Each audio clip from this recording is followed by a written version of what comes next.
Hello and welcome to the Bricecast, episode 19. My name is Bryce and I'll be bringing you through all the wonderful history and stories we are about to talk about. But more importantly, my guest for this week, Reese, better known as Rated, newest member of 100 Thieves and professional Call of Duty player. Reese, how are you? Not too bad. It's been a roller coaster of a year, but It's been a roller coaster the last couple of years, mate. Let's not kid ourselves. well, I was the unluckiest person on the planet, but Yeah, first of all, I've landed on my feet. certainly have. And we'll cover this later on, but I do want to say again, congratulations on joining 100 Thieves. Awesome move. Right? I'm so happy for you and everything. And like I said, we'll get to talk about that in a little bit later, but we first of all have to talk about your career, right? We have spoken in the past about parts of your career, and we're going to cast our minds way back to how you first got into competitive Call of Duty. Now, I was sitting here, and obviously I go through like people's histories, and I look at all their results and teams and history and stuff.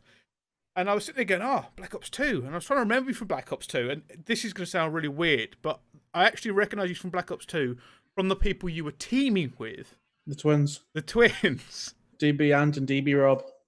Yeah, T-Rob and T-Ant. Like, I remember those. I was like, oh shit, they was on that team? And I was like, I definitely cast these events. I should remember more of it. But I think people probably wouldn't remember you being back in Black Ops 2, right?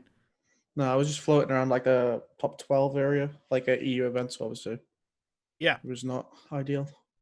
No, but I was like, I don't know. It was just, Black Ops 2 was a great game, but I never really, like the twins were good, but I don't think we could ever find a good fourth. Yeah. Which is, I think, why we were lacking. Yeah, I can see it, especially back in those days, right? When you were like looking for players, it wasn't as, I suppose the field wasn't as deep as it is now, right? And I also didn't have the pull that I've had in my career. I was the new boy on the block then. Yeah, yeah, because that's the thing, right? Going back to Black Ops 2, what got you into competitive COD back then? Well, my first ever event was EGL 5, which was oh shit! I mean, that's not even on. Modern Warfare 3.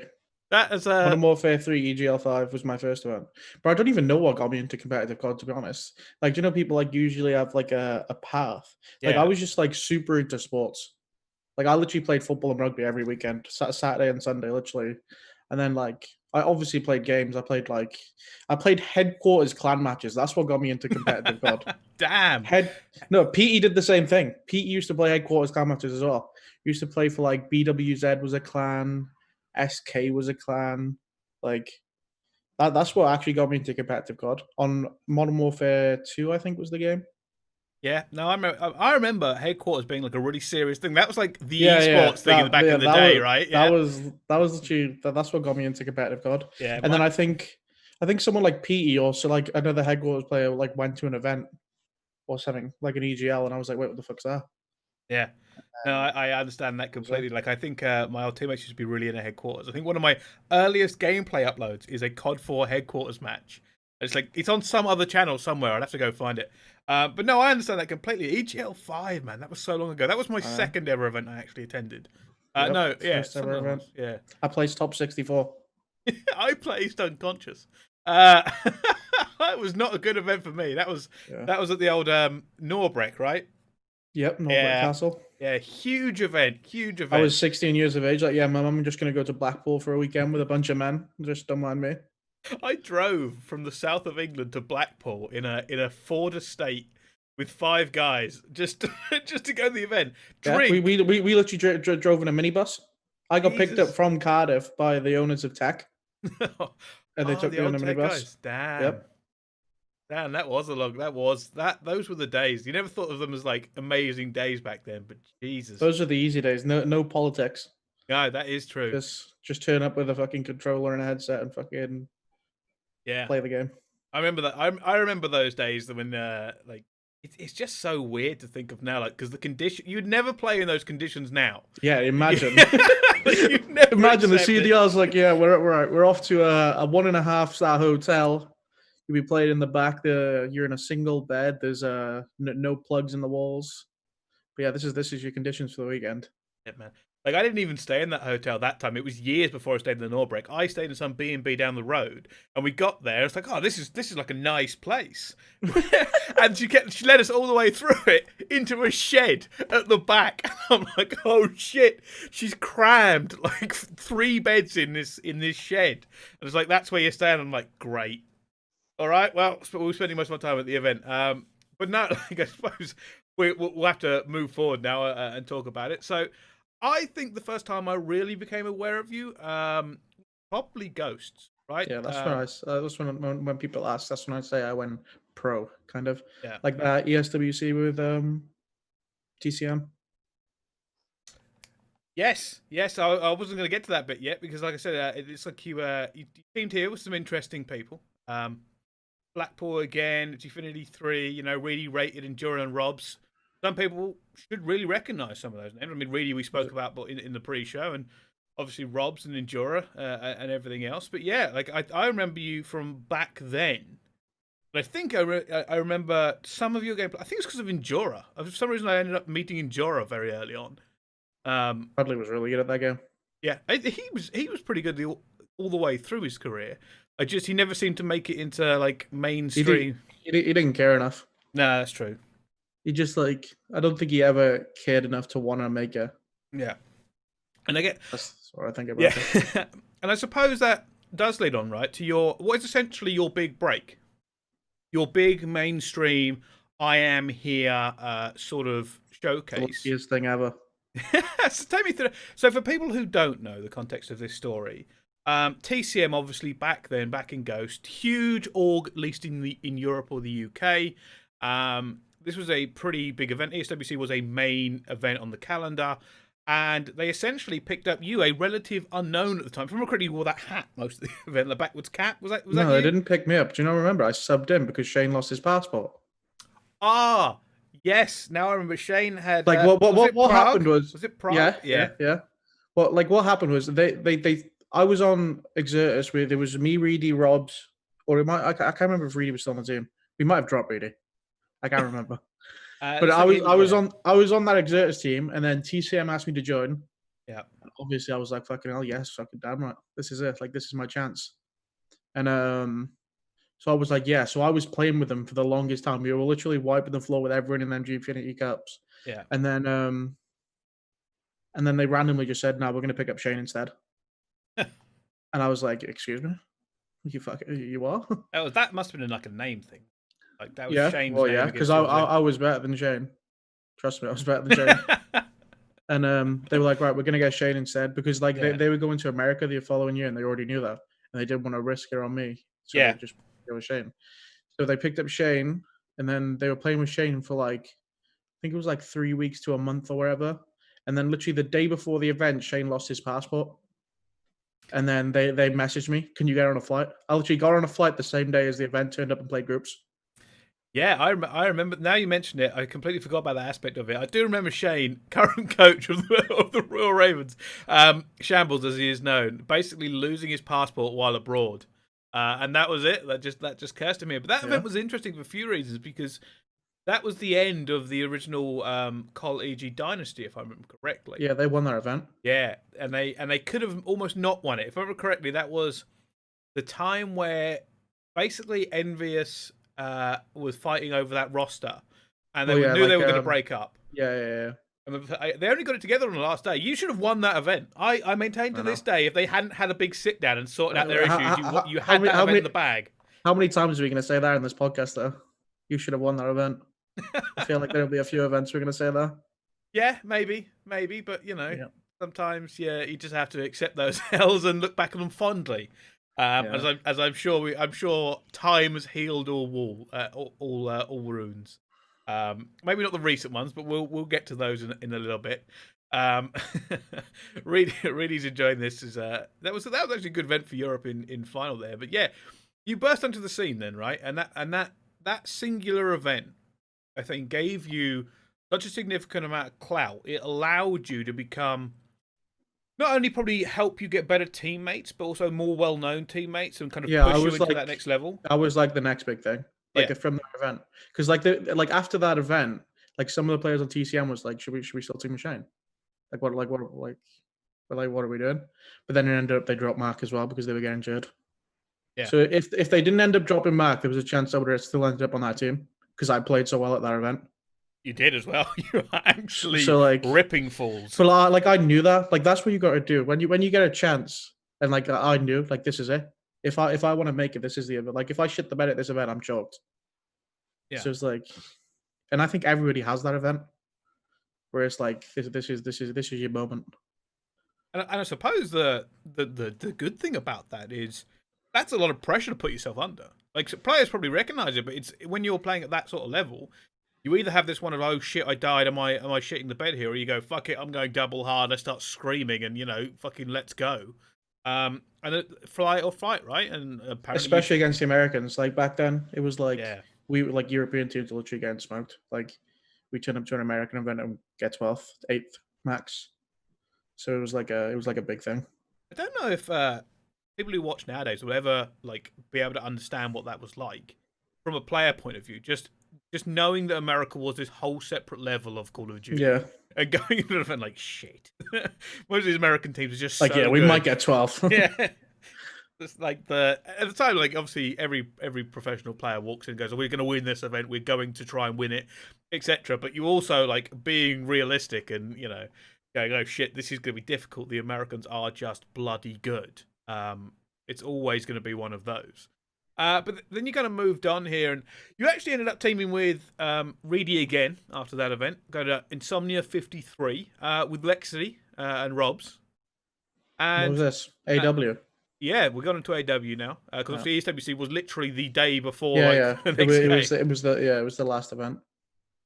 Going into AW, like, because this is when we went to the Jetpack era, right? Did you ever feel like pressure, movement-wise or mechanic-wise, switching from very typical boots on the ground to this is insane? We are literally bursting around the map like lunatics. No, I'm super good at picking up games. Like that's why I'm good on like a lot of games. I'm good at FIFA. I'm good at like H1, keyboard and mouse controller. Like I'm just like throughout my entire career, I've always been super smart. Like even in anything I do, like I'm really good at like picking things up and like, and I refuse to let myself be bad at something. And AW was probably one of my best cards, like skill wise. Yeah, I think AW or World War II were skill wise my best cards. So I don't think it was. You got some good results in that. Not always, right? Well, we won like EU events, didn't we? Yeah. We won a few like. Yeah, but that was the year where I was like, right, okay, I'm the best they are in Europe. And obviously, like, because you went to Basic, and Basic obviously isn't the most prestigious of orgs, but they allowed you to get to America from however you got there, and then that didn't go well. UMG Orlando, teaming with Excellence, right? That's a very OG name for a lot of people, and that he retired that year. So I would just say, he retired after that event. I'm pretty sure. Yeah, I was going to say, or like is that close his to last that event. For that kind of legendary name in European. And then you joined Millennium, as we all know. That's a big scalp to join on with and jump in with Marky B, Jake, and Carnage. Did you ever have any issues joining like a French organization or anything? Before we go any further, really just reminded me, because it just reminded me of what happened that event. UMG Orlando 2015. You got bailed out by Hex, wasn't it? You and Marky, like that Basic team. Was that event? Because I remember having that conversation. He bought something. Wasn't it I flights? I can't remember if it was flights or hotels or it was one or the other. He pretty much half-funded the team. Yeah, because if I remember correctly, basically. Yeah, Basic was the least scummy org that I've had. So Basic are fucking a golden org. Man. I actually love Basic. So like, yeah, they were the least scummy out of a bunch. Which sounds really nice, right? Until we can come. Until we get Future down my career, and then we'll get to the true scumbags. At that point, you were like, "Oh, this is shit." And then you realize, like, oh, they're all right. They're all right. Yeah, they just couldn't afford a couple of flights. Like, what a shame. Yeah. No, I remember because I was in the conversation with Mark, Nick, and Hex when he was like, "Don't worry about it. It's cool. You'll get me in the future or whatever." Like Hex, super nice guy, just jumped in and said, "Look, I'll pay for it." Which is even now, people don't realize that he just back in the day, very little recognition for that. Hex actually grew this community, like not on his own, but like him, Astro, Nade, like that whole That whole crew literally built COD to what it is now, like on their own. Yeah, just thinking about it, like if that's 5 years ago as well, that's before all the big money coming to esports. Yep. Dipped his hand in his pocket and They just were said, here from "I've the got you." start. Yep. So that's awesome. And then you went back to Exertus briefly for the London Open in 2015, and it's all kind of interesting looking at these because I don't think realistically you kind of look like you went a bit free agent here in 2015. Well, I shit the bed at Champs that year, didn't I? Yeah, we played a best of 5, and that's how I ended up off that team. I had the worst best of 5 of my life. Yeah, 2015. That's what I mean. People could disappear. Like, you know, I literally, my first like proper qualification for champs with like a good team, so where I was expected to go. Yeah. And yeah, I fully shit the bed. I lost to Jordan Reed actually. Jordan Reed. Because that's a good team, right? Like in context, back in the day, Carnage, great player, Jake, great player. So was Marky B. You know, like team should have probably done better than what you did there. Well, it was when the champs qualification was like the weird way. Oh, it's only 4 UK teams and 2 French, fucking 3 German. Like it was terrible. Yeah, it was a horrible format. Yeah. So we were actually really good. I just had one off series. Like if we play that series 10 times, I think we win it 9 times. We just lost it the one time. Yeah, no, but yeah, the format was just horrible. So people forget that because people moan about formats. Yeah, nowadays, that was like, yeah, that format was terrible. It was like one German team, a Spanish team, an Italian team, like all guaranteed qualification, and we're playing the second best team in Europe is playing the third best team in Europe to get to champs. Like what? Yeah. And the worst part is, right, that's still the better format to what they used to have. Like in Black Ops 2, it was one UK team. Like one. And you're like, what the fuck is this? There's like just Dross the next 3 levels down. And you're like, holy shit. So yeah, that was nearly the end of my career before it even began. That series nearly cost me. Because it took like I had a healing period where I had to like show people I was still the daddy. Yeah, because champs so important. Even back then, so important, right? Everybody remember how you did at the biggest event in the world. Unfortunately, it was middle of the year, so you had the rest of AEW. Yeah. Well, what happened was after champs away, who were the highest place in EU team at champs, they dropped. Who'd they drop? It was right. This is actually. I have so many stories now that I think about it. Away dropped JT to pick me up, so it was me, Joe, P.E. Watson. Yeah. And then we're screaming. We're literally unreal. We're really fucking good. And that's the start of your journeyship with Joe, right? Yep. That's when I started doing Joe. AW after champs. And we're really good. Me, P.E. Watson, and Joe. And then ESWC's coming up, and it's invite only, so we don't get an invite somehow. And then Vitality, who was Tommey and Josh, need 2 pickups or something. Yeah, I remember that menagerie back then. Yeah. So they took PE and Watson to that event. They didn't even do that well. I think they got like I can't even remember where they placed. But yeah, they took PE and Watson to that event. They come home and then PE and Watson are like, "Yeah, we're leaving for Tommey and Josh." Me and Joe are like, "Excuse me." That's names again, right? That's back then. You're doing what? That's names again. We've been tucking these kids in the last few weeks. What do you mean you're leaving? I suppose that's like. Because it matters a little bit less now. Like, it's still some of it now, but, like, back then, that would happen so regularly for, like, whoever has the better org, whoever has the bigger name at the time. Skill came into it, but it was such, like, this really weird political, I need to play on the bigger teams so I can be better recognized sort of stuff just came about. It was a bit of a weird one, but... I mean, you know, fortunately for you, it didn't matter too much in the long run, right? Well, yeah, then me and Joe go back with Mark and Reedy. Me and Joe team with Mark and Reedy and absolutely clapped him at the next event. Yeah, because that's 3-0 in the final. Yeah. Reedy saying they didn't, but I can't remember. It was the story somewhere along there.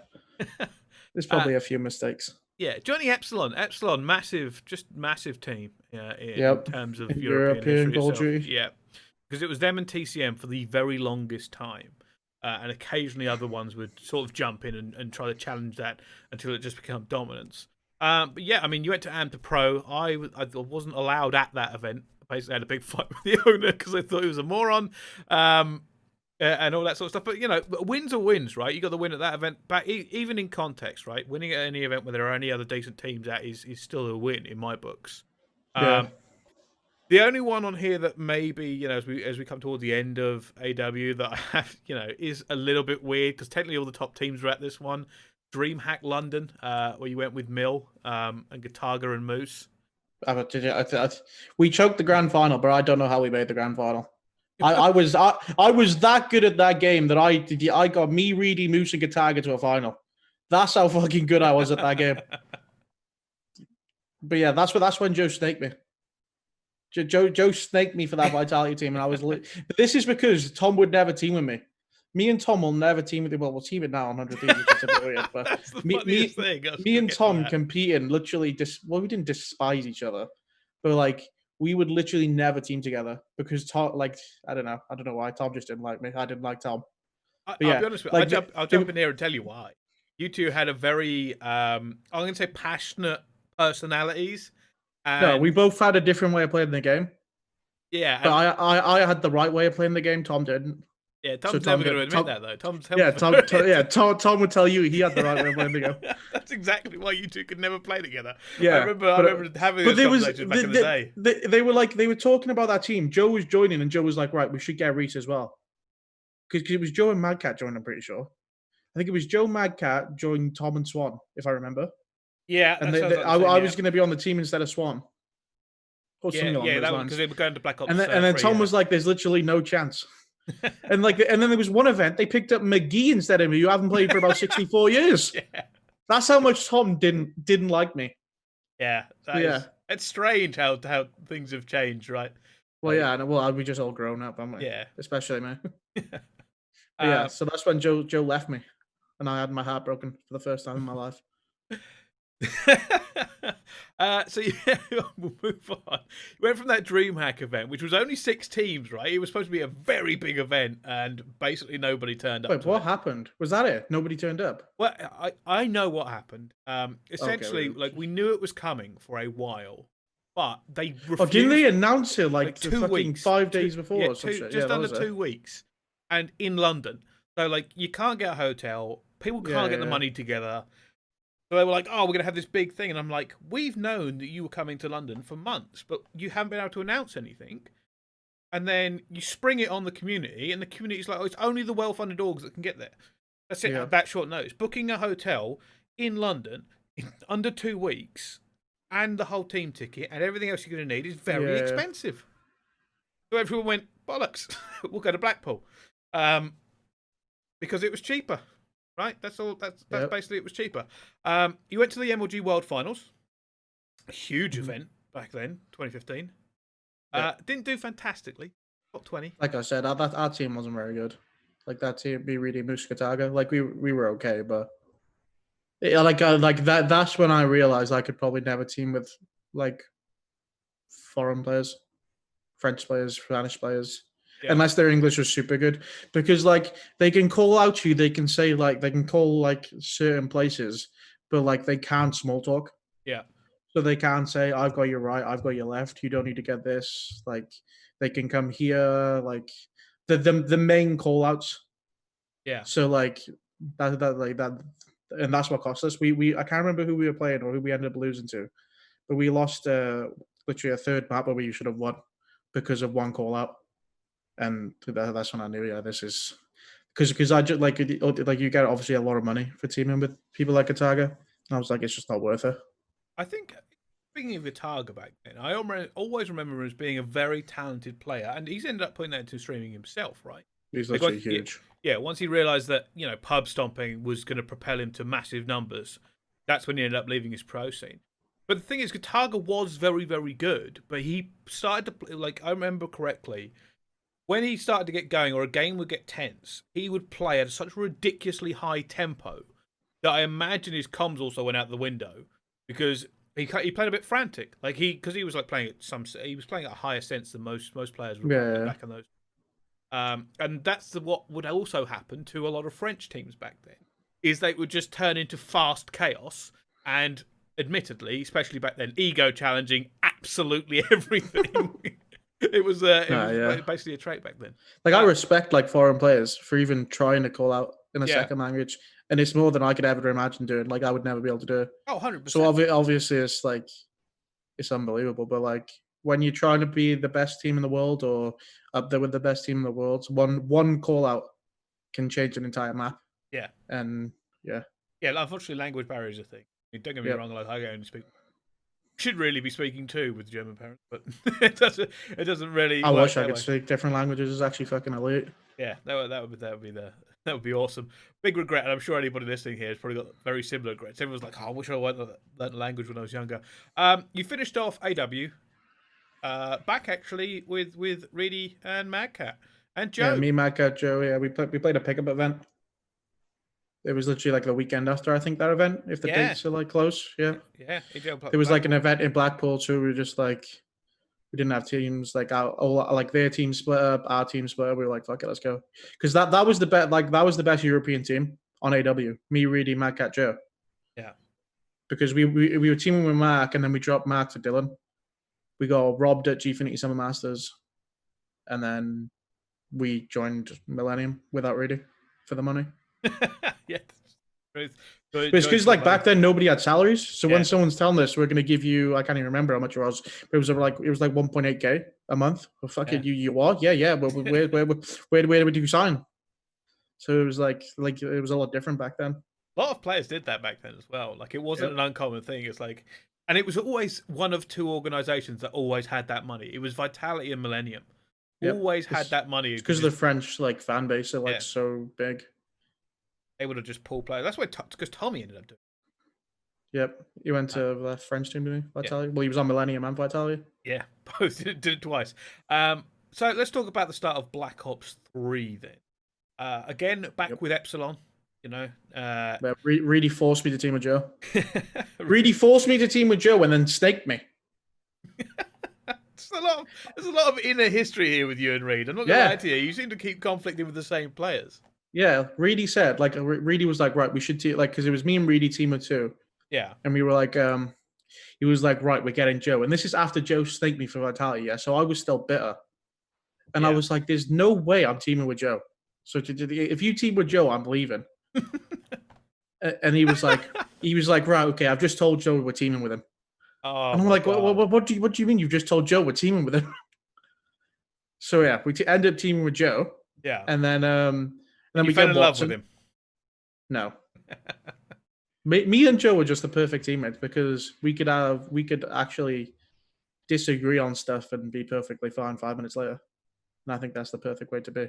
That's crazy though, right? Like the fact that you like adamantly did not want to team with him, and if it wasn't for Jordan Reed, that duoship may have never come about. Like think about that whole of Red Reserve, that wonderful thing, World War II, all that history where you've ended up teaming with Joe, and your career could have taken a very different path off of that one, you know, basically really just ignoring you and saying we're teaming. Yeah, Jordan put that team together, and then literally a week after scrims, he was like, "Oh yeah, lads, I think I'm joining Splice." I was like, "You think you're doing what?" So yeah, he left for Splice, and then it was me, Joe, Moose, and What a fucking lethal team. We were actually pretty good. Me and Joe me and Joe could literally team with anyone and make it work. Yeah. Like still to this day, I think if you put me and Joe on that Paris team next year, we'd make it work. Oh really? Yeah, 100%. What would you mean? Oh really, Bryce? I'm just asking, man. Like 100%. I'm better than half the league. No, because like what me and Joe always had was we always played the game like the perfect way, and we were always going to be good at S&D. Every single title me and Joe teamed, we were really good at S&D. So we always played the game right. We just needed to get two good people. Yeah. Because we would tell them how to play the game. You just shoot your gun and play the game how we tell you. Yeah. And then we'd win majority of S&Ds. That was mine and Joe's winning recipe all these years. Always be good at S&D and just get two good people who are gonna like just let us tell them how to play the game. Well, I mean, it did seem to work out for you. I can't deny that at any point. So you had a decent time with Epsilon. Like I got second at EGL Open London. That was a pretty big event. And then we had the whole. According to mine. What, that team? Me. No, apparently this team is Joe, Rated, Moose, and Reedy. Yeah, this was probably before he snaked. Yeah, I mean. Oh wait, yeah, we beat Millennium that series. I remember dropping a 46 bomb. I dropped a 46 bomb on Stronghold Hardpoint with the HVK, and I was literally screaming at the top of my lungs. You were. That was a very fired up game. That is also the infamous game where I believe Callum Swan didn't leave the desk for like hours, because you guys were. If I remember correctly, like that was like a big thing. Really saying it was after, because I've got on my sheet of notes here. It says that he basically snaked you. Watson was played in the qualifier in Stage 1. Oh wait, did Reedy come back? Reedy came back. Oh, Reedy come crawling back. Yeah, they back always into the come league. crawling back. I was going to bring this up. Oh yeah. You did some work. You did do some work with Reedy. Yeah, and then you, by the look of it, left Reedy. He was like, Jesus Christ, please let me play again. These people do not know how to play the game. Please, I'll do anything. He was literally begging me. But yeah, actually, that makes more sense. Jordan came crawling back because Jordan qualified. And he was like, Jesus Christ, we're not very good. Please take me back. It was who was Reedy's team? Him, Dom, Bance. Who was the fourth? I'll have to have a quick look into Jordan. Who was the fourth? Into his. He's actually in the chat, so you might be able to Bance, that in. There's not Josh, really delay. Dom. Who was the fourth? So, Bance, Josh, Dom, Reedy. Yeah, Jordan's the fourth. Yeah, Jordan's the fourth. After you noticed that, I was like, wait a minute. Jordan's the fourth. Yeah, that was their team. That's mad. That's just the names. Like, but even now, right? Those names are crazy. Just in terms of like the biggest names from Europe. Reedy snaked us for Bance and Josh. Yeah. Reedy come back to us from Bance and Josh, and then me and Joe snaked him for Bance and Josh. Yeah, that's pretty much exactly what ended up happening with this team. And then you guys were doing all right. That's the thing. Like, it wasn't a bad team. That Epsilon team really wasn't bad. When me and Joe said this at the time to them, we said like we're good, but we're not going to win. Like we're good, but we're not good enough. Yeah. And Bance was an absolute fucking freak on that game. Like, people always ask me who's the most talented player you've played with, and I always say Bance on Black Ops 3. Like, he was not surprising. He was different gravy at that game. I don't even know what it was. He was in a world of his own. Yeah, and let's face it, right? That team, when you formed it onto Splice, did very, very well. ESWC came second, 2016. Obviously, second, not a first, but second still very, very good. But, challenge divisions for the ESL, because we used to have that weird online league stuff, and there was all these, like, breakdowns of it. Did well with Splice there again.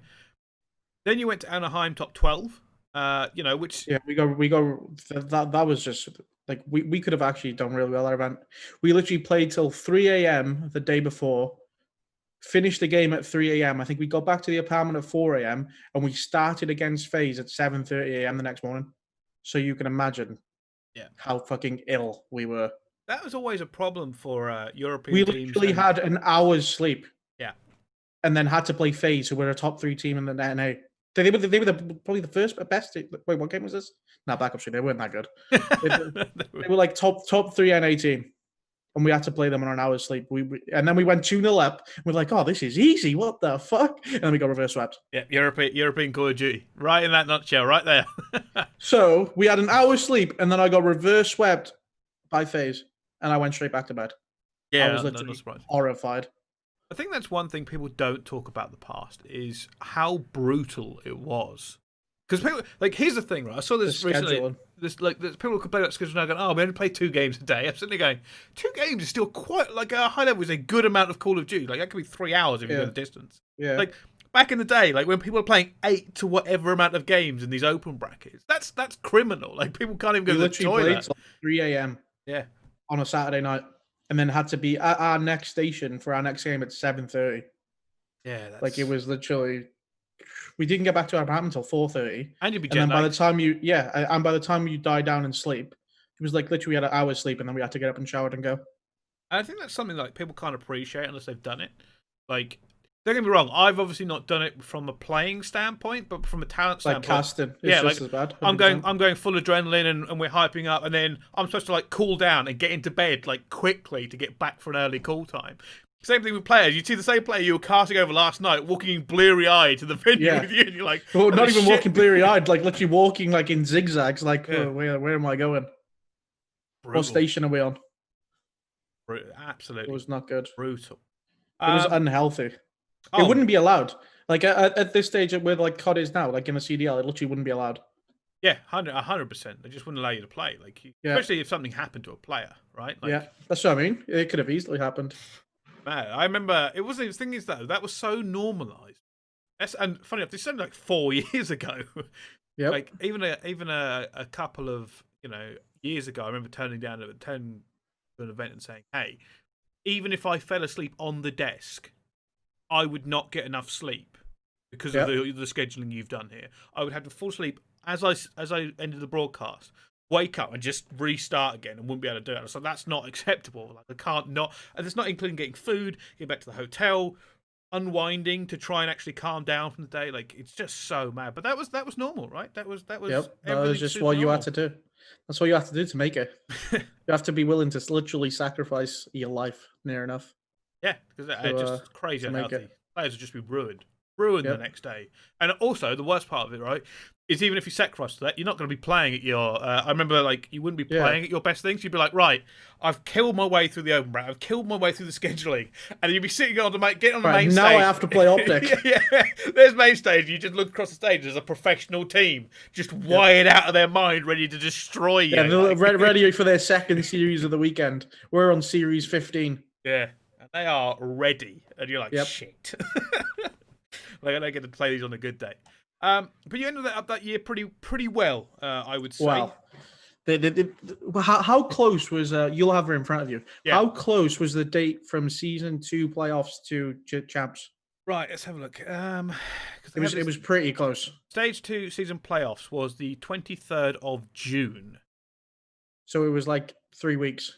Oh, no, sorry. There we go. Sorry, that's worse. Because I said the problem with this year is because it was like broken down. They've got like stage 2 events and all kinds of weird things. Oh yeah. The regular season finished on the 23rd of the 6th. Yeah, when was playoffs? Playoffs finished on the 17th of July. Okay. Because I remember we flew to champs 10 days early as well. Yeah. So I think we got there about the 10th to 12th of August. I think. Yeah. So stage 2 playoffs. Let me set the scene. We're 5-2 up. Last map in a best of 7 against Infused. Literally. And like this was always a thing in Europe. We couldn't beat Infused. Infused couldn't beat Millennium. And we could never get our hands on Millennium. Yeah. And like I still to this day, if we played Millennium, we would have beat them. I don't care how many people say no. Our Splice team would have beat them. But I mean, here's the thing. So that is one of the, at least in my mind, and it, not for the Americans, because the Americans refuse to look past their own borders a lot of the time. That was one of the greatest games I never got to witness, because I said I explained this. I remember explaining this to the Americans when I turned up to champs, and it's on some YouTube broadcast somewhere because we went to the YouTube studios to talk about like all the teams. Obviously, I was the European expert. Who was coming to champs? Yeah, and I spoke about Splice and Fuse Millennium. So like this trio, this triangle that could happen is ridiculous. We finally get to see at the World Championship, Millennium and Splice go at each other. Yeah, and then fucking Song and yeah. Funny enough, that's also another thing, right? I don't know where this broadcast is. I've been meaning to dig it up.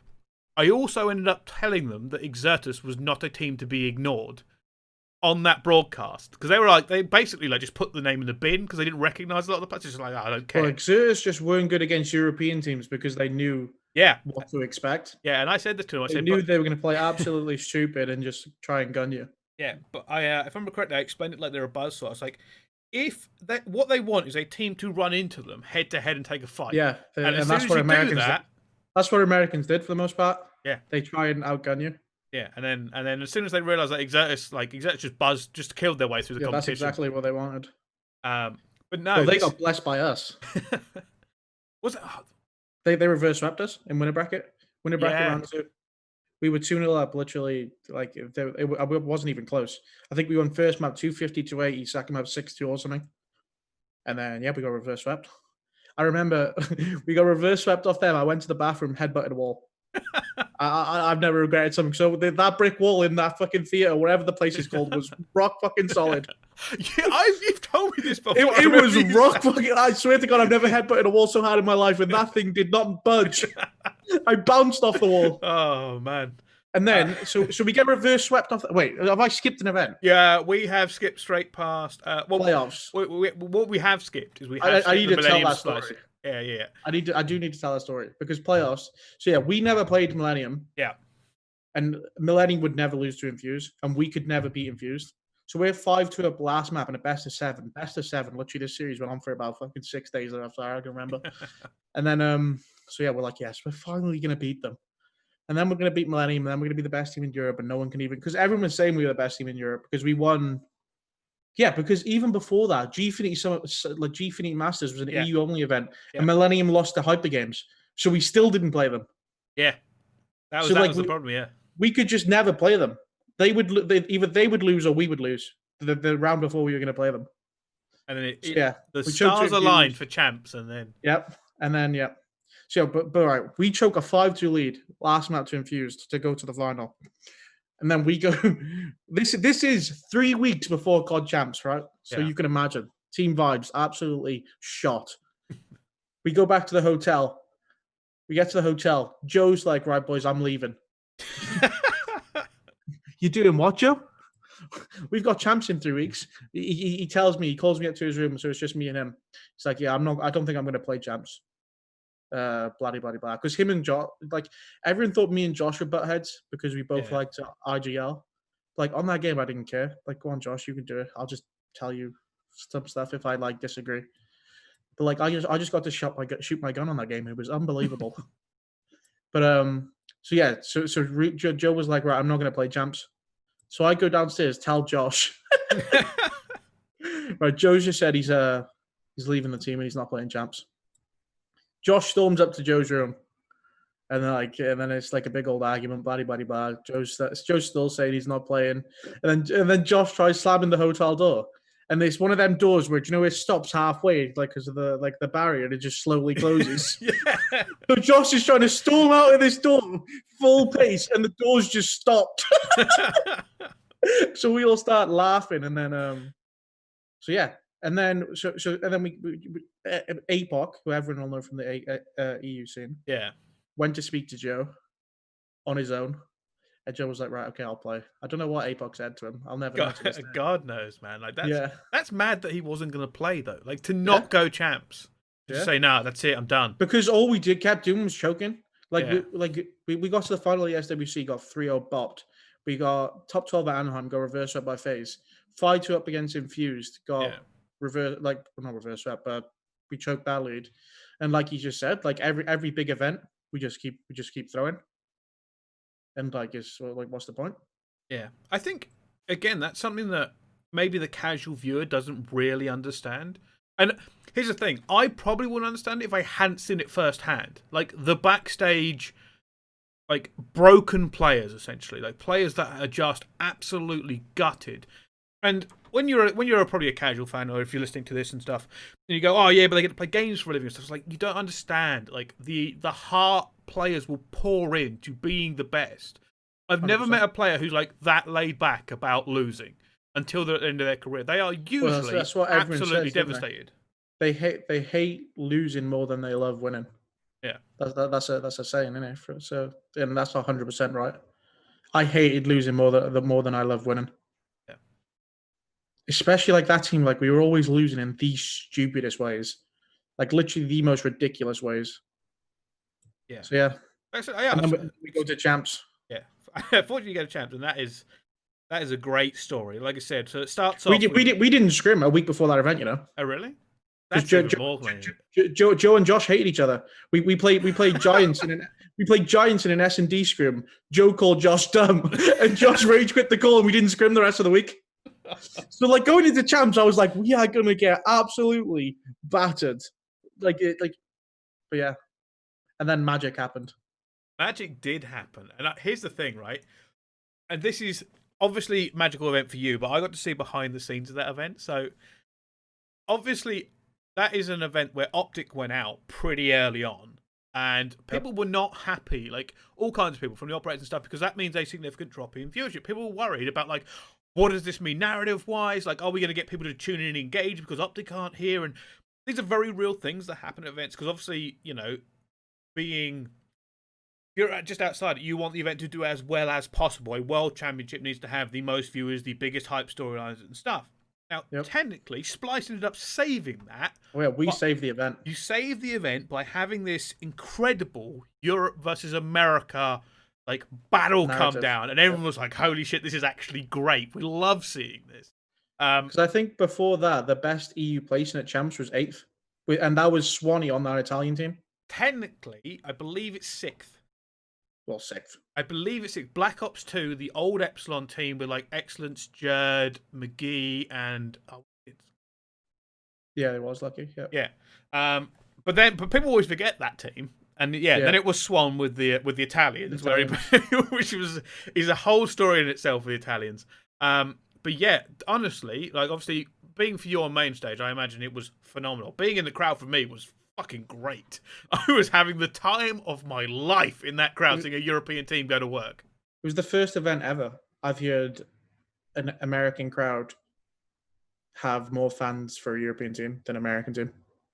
It was literally that stage as well, man. That stage was fucking unbelievable. We were literally 60 foot in the air. Yeah. 60 foot in the air. I felt on top of the world. And full as well. That crowd was full. It was such a good event. What were you thinking? Like every time you kept just pushing further and further in that bracket. Well, that felt like I was going to say that we got reverse swept, and we played. Our first loser bracket game was TK, who beat Infused in groups. Yeah. So that we played them loser bracket round 1 or loser bracket round 2, whatever it was. And I shit you not, we beat them in 20 minutes without calling out. we did not call out in that series because we were still literally so mad that we just because we thought we just threw our event, like because you need to, like you usually at events like that need to stay in winners for as long as you can, especially European teams like at that stage before their event. So we literally threw we've just thrown her away, like we just thrown like our chance away, and we and then we played TK and we barely called out and literally ran through them. And that's when I was like, right, everyone regain, like we can do this. Because then we played FaZe, who we like playing. Like FaZe was one American team we never really worried about. That went to game 5 as well. It did. I've got the bracket out. Yep, they won. What did they win? Oh, that I can't tell. That is not. They won. No, I'll remember. We won. We won map 1. Yeah. No, they won map 1. Yeah, they won map 1. We won S&D. And then I think they won map 3. We won map 4. We won map 5. I think that's how it went. That's like a horrifying game. People don't understand. World Championship loser bracket, like it's stress. Game 5. Like it's just an unreasonable amount of stress to put on yourself. Then you ended up taking on Rise, then Fabi. We won map 1 against Rise 250, 249, and I think that because Rise was super good. Yeah, like they were a really good team, and I remember like Percento always beat European teams, and he was literally DMing me at the time, like before that event. I hope we play your team. I can't wait to beat your team. We've never played you, bloody blah. No, who was he? He was Elevate, was he not? Was he Elevate or Rise? I will be able to tell you, but it'll take me a second. He might have been Elevate, actually. I'm pretty sure he was Elevate. Him, Aqua, Nagathan, Fellow. I'm right. He's on Elevate. All right, I'll tell you word for that. I'll save me looking it up. That's another thing. Like trying to remember how many teams people have gone through in the old map days. 1 against Rise, we won 250, 249. And I remember they were like a really good hardpoint team. And I think after that map, that's when we knew, right, we're actually fucking doing this. Like we were on top of the world. Like on that Saturday evening, because you were meant to play all the way up to losers finals, and after that map 1, and then we beat Rise in that series. I was like, there's literally no way we lose. Literally no way we lose. I don't care who you put in front of us right now. We'll beat them. And then we played Fab, and it got delayed till the next day because Steve was ill, and I was literally fucking furious. I was livid. Supposed to cast that game because we were literally playing flawless COD. Like we were playing really well. Just beat TK in 20 minutes. Didn't call out. May as well have not had headsets on. Beat FaZe in a game 5 nail biter. I think Joe got 2 1v3s game 5 as well. I knew I kissed him on the lips. And then we beat Rise 3-1, but it was like a pretty comfortable series. Like I think we won the CTF like fucking 7-2 or something. While we were never like worried. Yeah. And then we were meant to play Fab. who reverse swept us in winners, and I was like, yeah, we're not losing this. There's no shot. And we're setting up. We're sat there. We're like, right, where's Steve-O? And then we're like, Dave or someone's like, yeah, he's throwing up. But he's doing what? And then we're like, right, you have to be back here. You have to be back here at 6:30 a.m. to play your game. Yeah, because that game wasn't meant to be scheduled. Because like I said, you were meant to play up to loser bracket final on Saturday. Yeah, so they said the only way we can do it is if you're here at 6:30. So we were like, okay, well, we can't do that.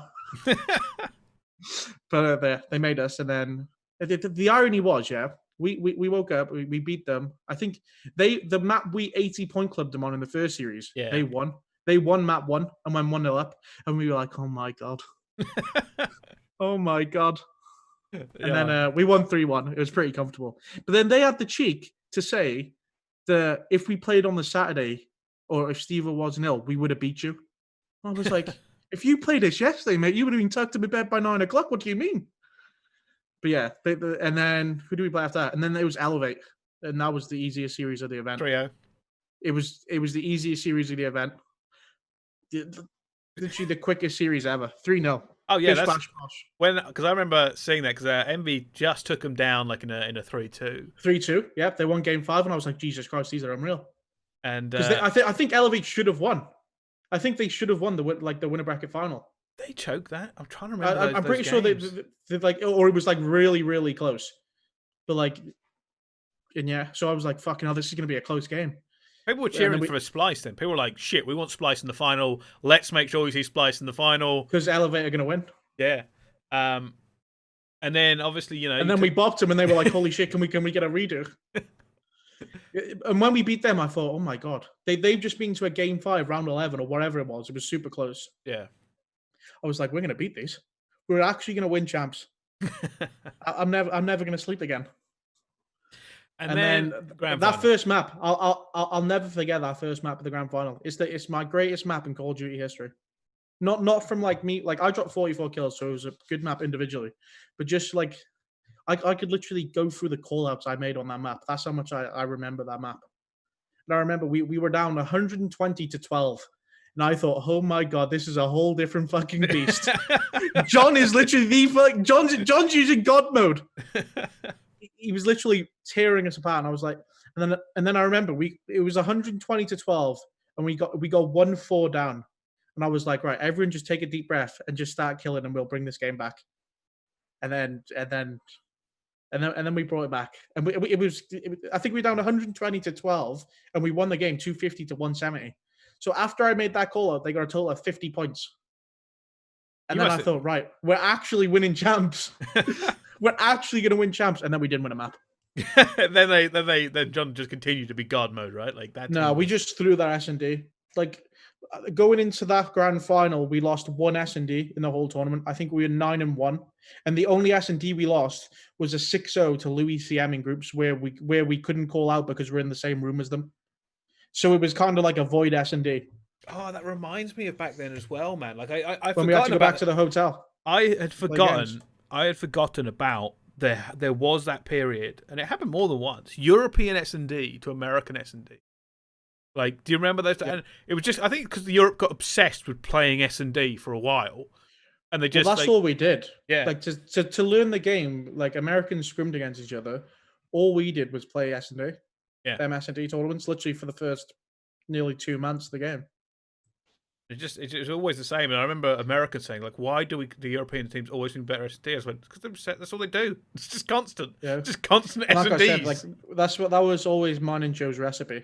Yeah.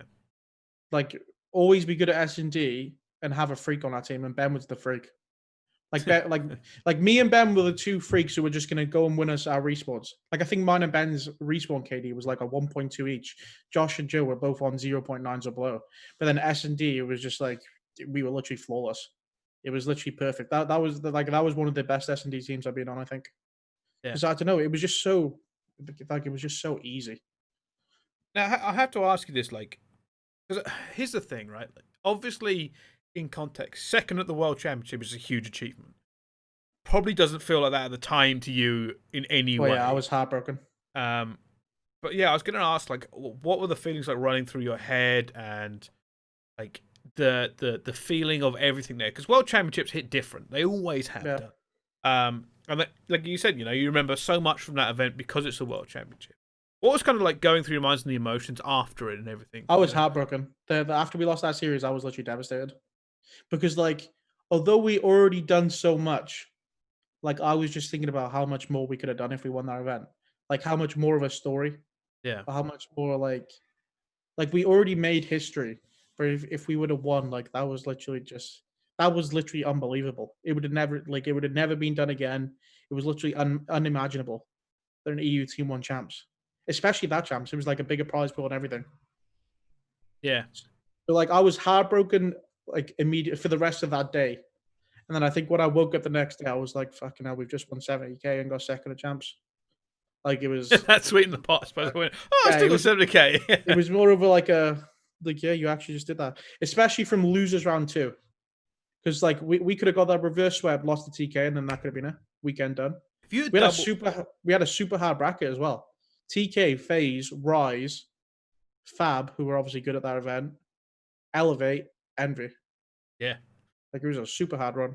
If you'd managed to do that, yeah, it definitely would have gone down, and nobody would have forgotten. I mean, people don't forget the fact that Splice did that anyway. Like I said, it was this huge story at the time. Europe, the Splice team coming second at the World Championship. Everybody it's still a talking point. Yep. If you'd somehow managed to smack down Envy as well, it would have just been. The thing was, like, as much as we say we could have won that event still, like, when we talk about that series, I'm pretty sure, if I remember correctly, we didn't have the best of maps in the second series. Because back then it wasn't map vetoes. It was, right, here's your map pool. Yeah, I remember that. They decided the maps for you. And I'm pretty sure we didn't have too good of maps against Envy in that second series. So, like, even if we won the third series, we would have had to win another one. But then you can always also say, if we win one series against Envy in the grand final of champs, like we're literally... I don't think you would have sat down for the second series, man. You would have been too wired. It would take your chair away to be hovering there ready. We'd have been rolling, so, like... No one will ever know. But they deserved it. They were really fucking good at the end of that game. Which kind of brings me on to my next thing, right? Because that team didn't stick. That team... Splice? Yeah. That team did not stick. Me and Joe made the terrible decision. You joined up... Because it ended up being mine and Joe's team. Yeah. Like, me and Joe joined halfway through when it was Josh and Ben's team. And then, obviously, we turned that team into bloody gold. Well, all of us did. It wasn't just me and Joe. Like, we just worked well.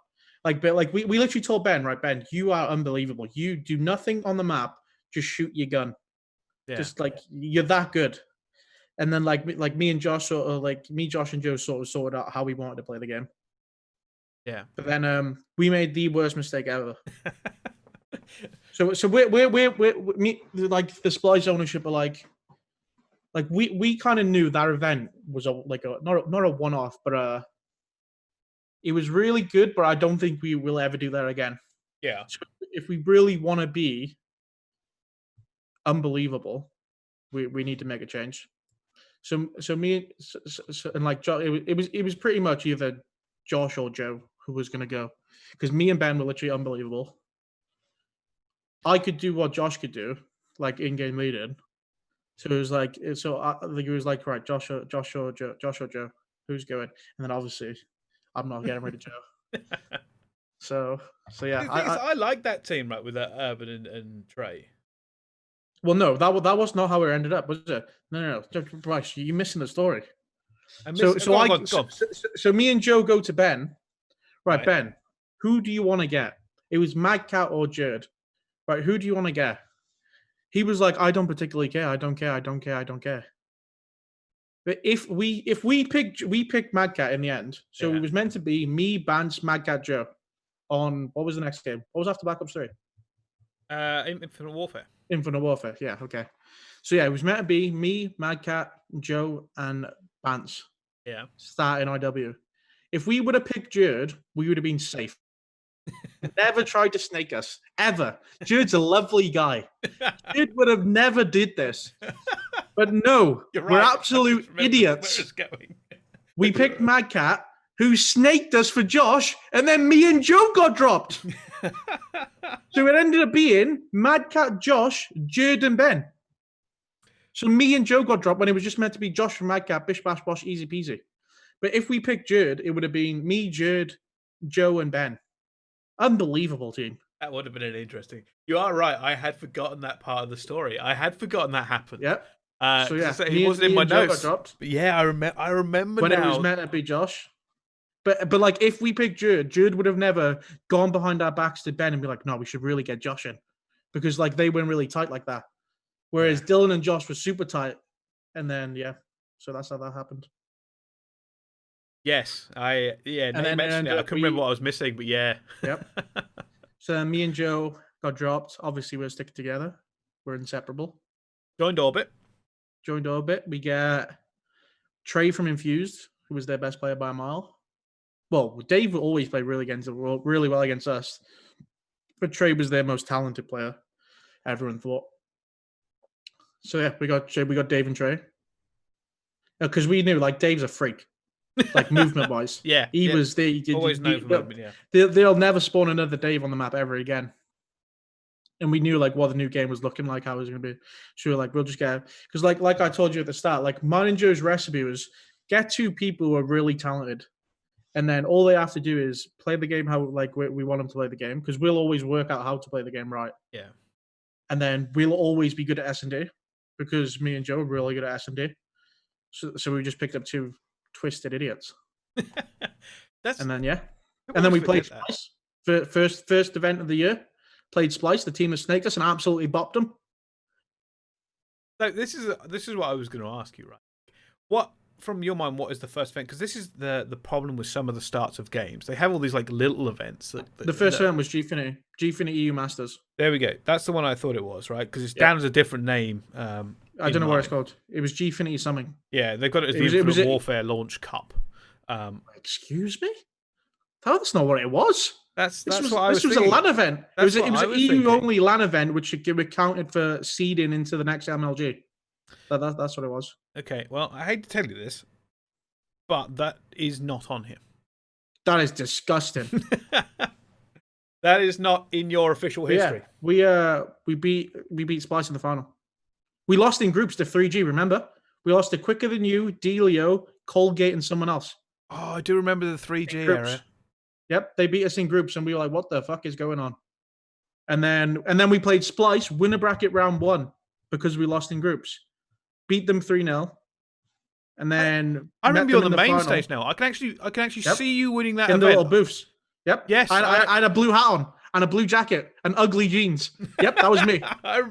I remember the main stage of that event. I remember the end ceremony with you guys on stage and getting the Yeah, I don't know why that's not in here. They beat us in the first series because we had like a 2-hour wait and then we had to start. So like we were rusty in the first series and then we beat them 3-0 in the second series. Yeah. Also, if I correctly, CWL like kicked off then to a whole new level again with Infinite Warfare.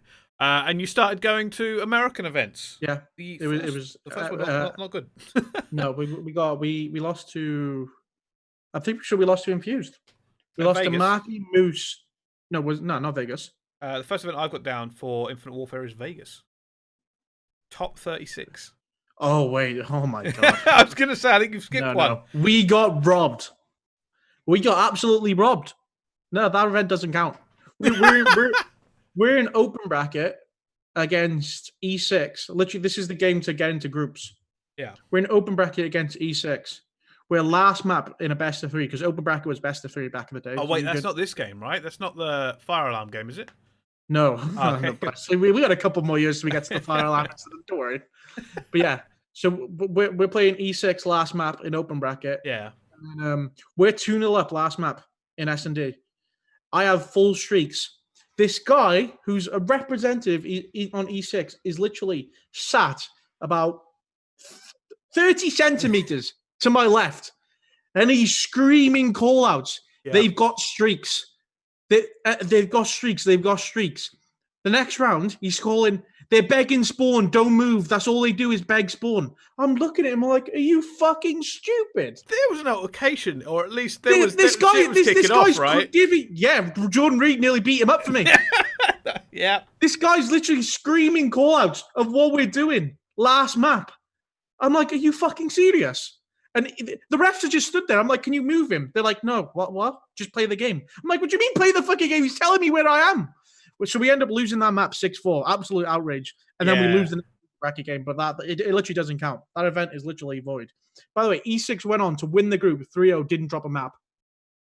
I remember that incident now. Like, it got heated. It definitely got heated. Jordan Reed nearly beat him up. Jordan Reed wasn't even on my team, and he nearly beat him up. But yeah, like, he was literally calling out where we were. And then we ended up losing that map. That's mad, though. And then we went to loser bracket and lost the next game. Yeah, I imagine you were tilted to hell. Oh, like, yeah, I was steaming. So yeah, that's what happened at that event. So that event is actually void.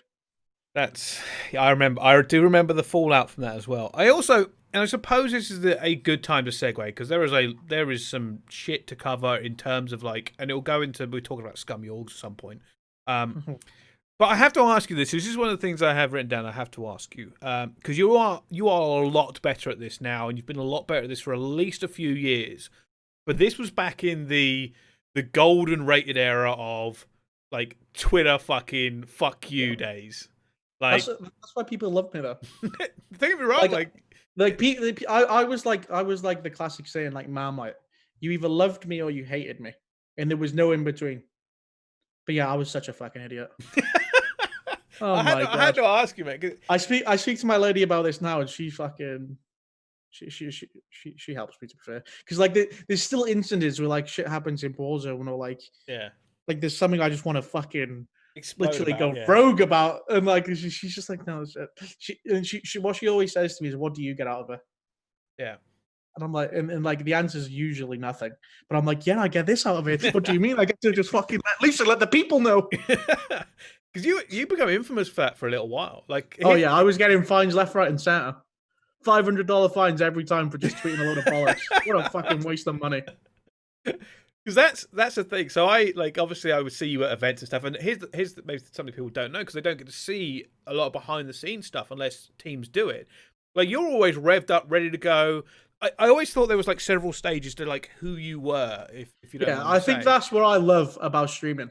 Yeah, I think people in COD, the pro scene, maybe, like, not so much, well, because of my stream, not so much now, but they literally thought I was the biggest twat in esports. Yeah. Just because all they saw was how I was reacting to shit that I felt I was wronged. Yeah. So I thought I got robbed in this series. Fucking fire alarm happens, bloody, like, whatever the story may be. I go straight to Twitter, blah, this is fucking bullshit, blah, blah, blah, blah, blah. I've lost because of this, I've lost because of that. So that's all they can see. They don't see what I've seen and what's actually happened. They just see the reaction. So they obviously think I'm the biggest twat.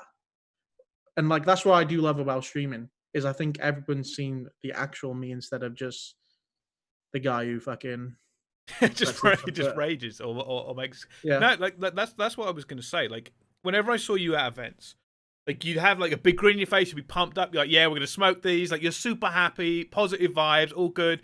Come down to game time, like, you're happy, and you just dial in and you just play. And then, obviously, depending on what happened at the end, either big smiley, Reese comes back, or it's fucking just, like, the Twitter bomb. And here's the thing: you were never that angry whenever I saw you. Like, you were obviously upset. I like I said, I hated losing more than I loved winning. Yeah. So I'd be happy when we won, but like there's so many, like, moments that I think about in my career where, like, just stupid fucking plays or, like, stupid decisions, like, cost us a series, which then cost us an event. Which So yeah, I was a very heart on my sleeve type of guy. And when I compete. But I think that's what you, like, to get to the, like, a level, you have to be, like, competing's all or nothing in my eyes. Like, I don't know. There has to be a life. I can certainly agree with that. Like I said, I think you hit the nail on the head there. People will judge you because what they'll see of you is just tweets at the end of bad games, and for a little while you did have that. You are right. You did have that reputation because that's what would hit the Reddit or would trend on Twitter because people would just be like, "Yo, fuck these," whatever you used to tweet. It used to be like obviously very upset. Which I understand now because, like, I'm a grown up now. I'm an immature human being now. Do not touch the phone after you've suffered a loss. Just no, not even that. It's just like well, what do I get? I get nothing. Yeah. Like I can rant about it all I want. Like the result or the outcome isn't gonna really change. I mean, pros still suffer with it now. Some pros are Oh, still really bad at it now. 100%. Trust me. Like I'd probably still be just as bad. Nah, I wouldn't be just as bad. I think I'd be. I've learned a lot. Well, you have learned a lot. You certainly have learned a lot. Am I right in saying, because this is, I wasn't going to bring this up, but because I couldn't remember the facts of the situation, which when I don't usually like to bring things up, but was it you that had an argument with Clay, a public argument with Clay? Me and Clay, we actually should have had a fight. It was you. I remember that getting at least a little bit heated, and I couldn't remember. No, it was more than a little bit heated. We literally squared up at Vegas. Like literally, we literally. Oh, I'm not going to go into details, but we literally squared up, and like we should have had a fight.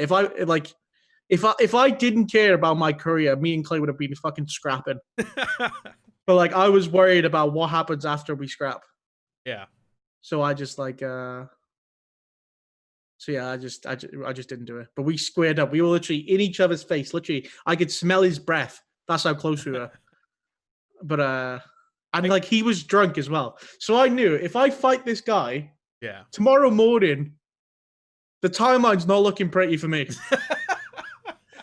Clay sat there with about 3 million followers. My 2,000 followers or whatever I was at the time. It's not looking good. Regardless of we won or lost. Yeah, right? regardless of the outcome. So yeah, that was one of the mature decisions I made, was not to fight Clay, because I can't imagine the outcome was good from Activision. Two players wrapping an event, it's just not going to be good, is it?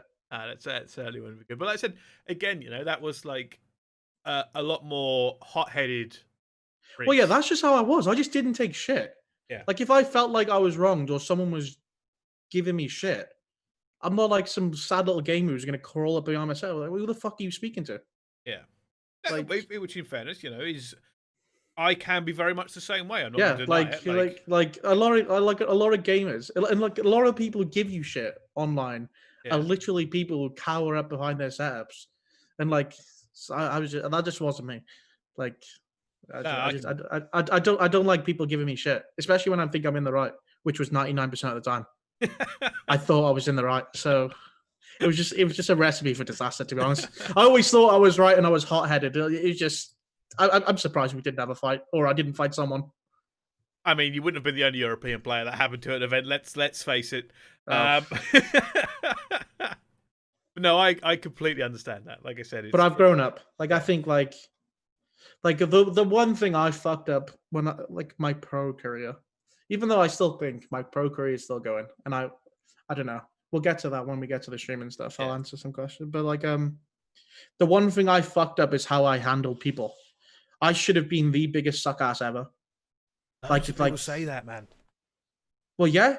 I roast people for being suck asses, but these people are still in jobs because they're suck asses. It's like, and like that's like it's not what I'm doing in streaming. But in streaming, I just have all connections now.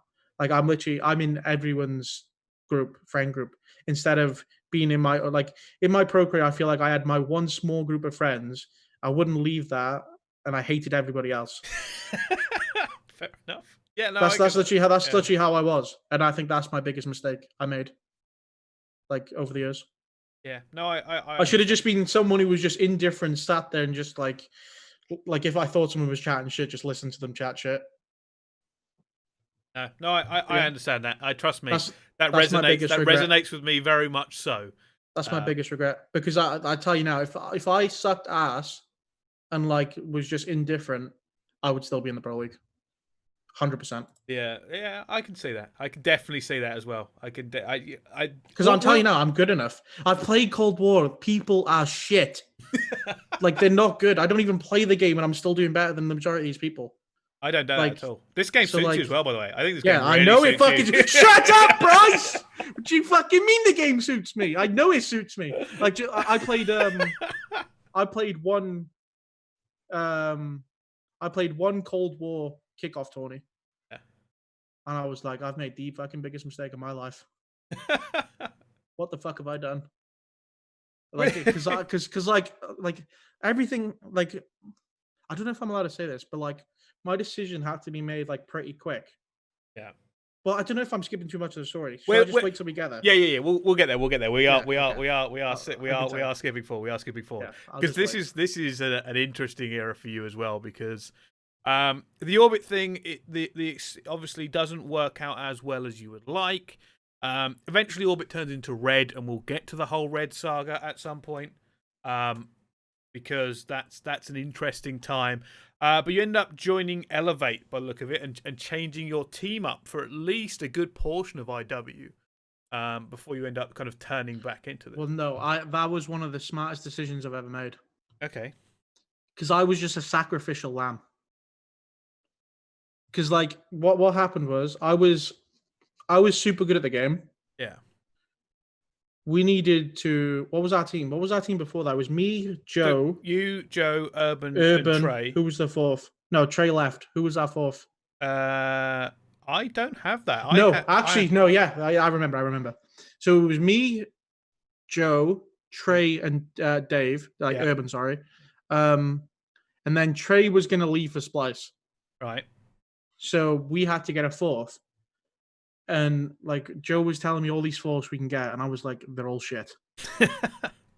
I'm not doing it. I'm not playing with these people. Like, so I come up with a master plan. I left to join Elevate so we could get Sean. So what happened was I traded to Elevate. Sean come to Red Reserve instead of me. Right. And then when I joined Elevate, we were dog shit, and I told the owner, right, I don't want any salary. You don't have to pay me. I just want to leave after this event. And then I left after that event, went back to Red Reserve, and now we got Sean on the team.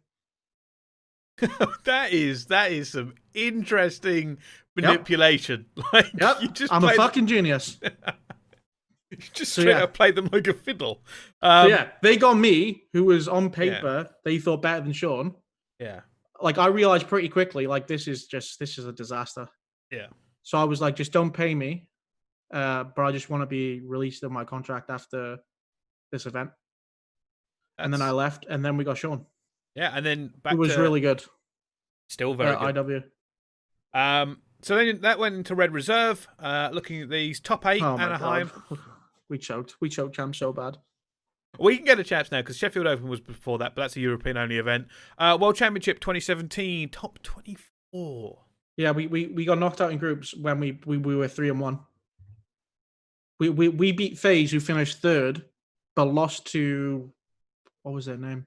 Something Gold. What's the team?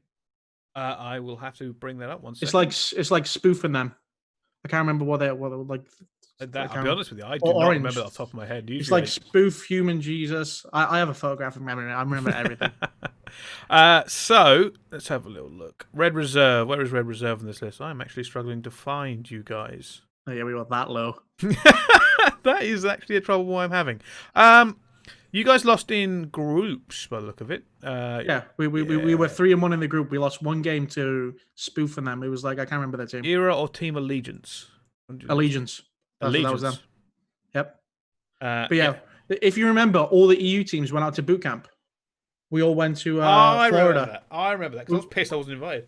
Yeah, we went to Florida, and we were wiping the floor with everyone. We were literally, I don't think we lost a scrim. We were literally unreal, and I was like, holy shit. This is giving me Black Ops 3 energy. And then we get to the event. We play the first game. It's a free win against whoever we played. And then we play Spoof, so I could just never beat. I couldn't beat them. Spoof and Human Jesus just had my fucking number.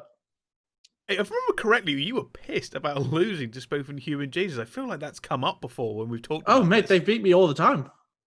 They were just too good.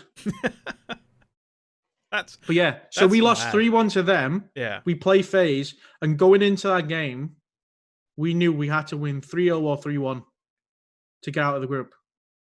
And I think that FaZe team, who was it? It was like Gunless, Enable, Clay. That was very good FaZe teams as well. It was a super good FaZe Enable, team. Yeah, it was Gunless, Zuma, Enable, and Attach. That was incredible team. Okay, and we knew we had to win 3-0 or 3-1. We win the first map. I'm like, oh my fucking god, we're gonna do it, we're gonna do it, because that was their bread and butter, was their hard point. So I was like, if we win the hard point, we're gonna win the S&D. We win the hard point. I'm like, this is it. Boom, we lose the S&D. Absolute shit hits the fan. And then we went 2-1 up. So we win map 3. So we know if we win this next hard point, boom, we're through. We're set. And then we lost it. We lost the hard point, and then we ended up winning the game 5 without even calling out. But I literally think we won that game 5 because we were trolling. We were trolling that hard. The strats were that stupid that FaZe didn't have a clue why I hit them. We beat them about 6-1. So yeah, we beat FaZe, who finished 3rd, and we were out of the group. Jeez. But if we got out of that group, I honestly think we would have. I don't know. By the way, that is why, and I have maintained this for the longest time, I hate round robin groups. Yeah. I have always preferred the double elimination groups. Win 2 before you lose 2, because it prevents any stupid games. Like you said, right? That map 5 doesn't matter. Yep. Just did not matter. And I hate we were literally trolling. We were literally trolling. And I literally think we won that map 5 because we were trolling. Yeah. Like, we were literally doing the most random shit. Like, Dave Marsh would just fly up middle hallway on fucking retaliation and just kill people. Yeah. So if we got out of that group, I actually think we would have gone deep. Like, they got 3rd and we beat them pretty comfortably. Yeah. Like, we could have done anything that weekend. That one series cost us. That sucks, man, because that would have been because this red team, right? Your red, as we were now moving to World War II, the red World War II. They only give me the ropes. I remember because I played really well at that champs event. Like, IW wasn't my best year, but I was always like decent. But at champs, I played really fucking well. Yeah. And the owner pulled me to the side and he said, "You can get whoever you want. Just tell me who you want and I'll get them." And I was like, right, okay. Result, right? Okay. It was like a silver lining. Like, we just shit the bed at champs, but I'm gonna get a team next year who I want on the team. Yeah. Which turns out at the time was you, Trey and Josh. Yeah, and you and Josh and Joe, obviously. Joe was just never going anywhere. Jump straight into it. There's kind of 2Ks in the way, but I usually skip online tournaments because I'll be honest with you, like, they're never the most interesting of stories unless something crazy happened. Top 12 at Dallas to kick it off, but like that. Yep. Obviously, that was the fire alarm. That was the fire alarm. Yep. Which is an infamous story. People say it doesn't matter, but the team, like, we were up 230 to 170. We had bunker rotation on fucking Arden's Forest, so the game was literally done. I had full streaks. Someone else had full streaks. The game was over. Like that ruling from a ref is literally fucking terrible. Still to this day, that is the worst, like, one of the worst call-ins I've ever experienced. The fact they said that's a full fucking replay is bullshit. The game was literally finished. Like, it was, and we just got a 4 down as well, and they spawned back bridge. So I don't even think they could have touched the hill before the map was going to finish. So yeah, there's a fire alarm. They say you have to we win the map, and he's like, no, it doesn't count. Like, you have to leave the building. Blah blah blah. We replay them on that map. We get 50 point club, by the way, 250 to 50, and then we lose the S&D last map. And then they go on to win the event without dropping a series. Of course. That's awful. So, yeah. There's nothing much I could say to it. Like, it is. Yeah, that was one of the worst calls I've had. Like, I've had a few bad calls that I've been involved in, but that one was. Yeah. Like, anyone in their right minds who look at that, like, should have called that, like, the game was done. Like, you weren't winning. Just nothing you can come back to that, though. Like, there's no other way of looking at that situation, I suppose. Yeah, that's what I mean. I don't know how they looked at it and thought, yeah, that's a full replay. That's just shit. There's nothing else I can say about it, so we're gonna have to. That event was just like another one of the Vegas event on IW, where it was just like, it was just fucking chalked. Yeah. Fortunately, did better next time round, right?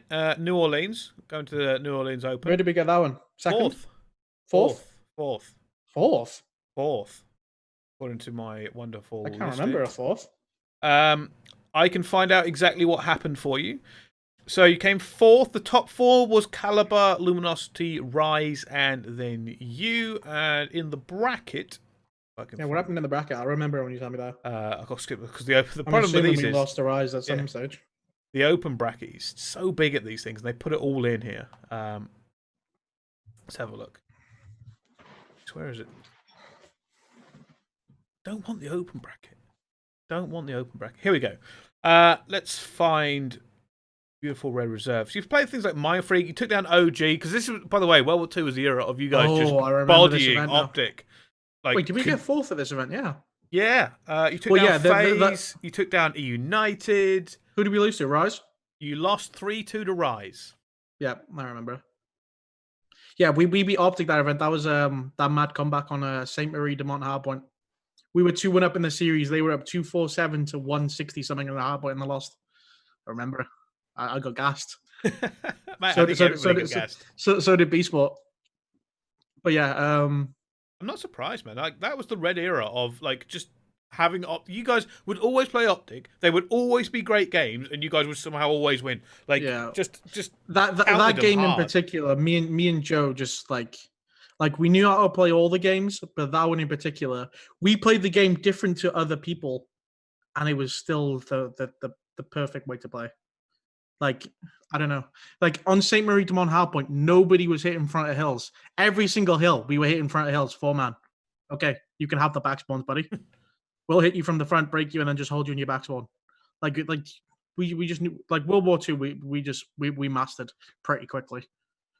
And it was, that's the game well, I felt untouchable in that game, to be honest. I'm not surprised. Atlanta came second. People were so surprised by that Red didn't get a win in you guys were so good. So good. Yeah, we were so close, but the only event that we actually should have won was Anaheim. Yeah, I mean, we'll get to that because I just want to quickly go through the rest of them. Like, second at Atlanta, the chalked event, as everyone calls it, at Birmingham. Stage 1 was also then, you come top 6 stage 1. Birmingham, you come top 16, but everybody refers to that as the asterisk event because of the IAMAs. Oh, bloody hell, yeah. I even forgot about them. Jesus. Yeah, I could not play on them things. Yeah, they were hard. Nobody likes that event. Nobody I've spoken to, whenever that event comes up, like, because it's actually crazy how much of a difference it actually makes. Like from 1 millisecond to whatever they were. I always wanted to test them out. I think the problem is, and this is a generic thing. I think myself and some of the community, because we see such petty arguments from pros on the timeline constantly. Right? Like it happens all the time. They just don't think it's that big of a deal. Yeah. Those were actually crazy. Like people would go to the event and up their cents. That's how bad it was. They were going from 5 cents to 7 because they couldn't move. Like, yeah, it was pretty bad. Top 6. So we need to skip forward here to because you did when we got Matty. When you got Matty, because this was a big event. Was it? Your first event with him was Anaheim. We got What was the event before that? We got like Seattle. 6th or 8th with Josh. That was Seattle. Yeah. I remember we lost to TK last map. So why get rid of Josh? Was it just not working? It was kind of no. Well, yeah, that was it was kind of like similar to the Splice situation. We knew we were good. Yeah. And we would have been fine with Josh. We would have still been really good with Josh. But if we wanted to be elite and win every single event, we just needed more firepower. Yeah. And then it come down to Josh or Joe again. And obviously I picked Joe. There was a fight to get Skrapz, if I remember correctly. That when he people were fighting over him to get him? It wasn't much of a fight. They think it was a fight, but it wasn't. Like Matt always wanted to join us because we were better than Splice by a country mile on that game. So Matt, it wasn't much of a fight because Matt wanted to play with us at the end of the day. But Splice asked him before Birmingham to join. Yeah. And that's before we even, because we had playoffs and shit after that. So we weren't even thinking about changes yet because we knew we had like business to take care of first. Yeah. So yeah, they asked him before Birmingham, and then Splice got second at Birmingham, which was the worst thing that could have happened to them. Literally the worst thing. They were going to break up. That team was they were to break up. They were terrible. And they got second at that event, got delusional confidence, thinking, no, actually, we're fine. Even though everyone knew it was the IAMAs. And then, so they didn't get Matty when they could have got him. So they could have got Matty before we got Matty. But as soon as it became between us or them getting Matty, there was no competition. Yeah, this is also... It was just whether if our org wanted to pull the trigger. Yeah. On him because he had a big buyout. Yeah, and that's the start of some issues, right? With Red Reserve. That cooked us. Because you guys sacrificed The prize pool you guys sacrificed? Well, we didn't sacrifice it. We just well, you said, didn't think you sacrificed it, but you did. Oh yeah. Well, no, we still wouldn't have got that anyway. Like they just said we'll pay you at the end of the year instead of paying you now to get map, and we were like, yeah, that's fine, of course. Like just thinking, no care in the world, like.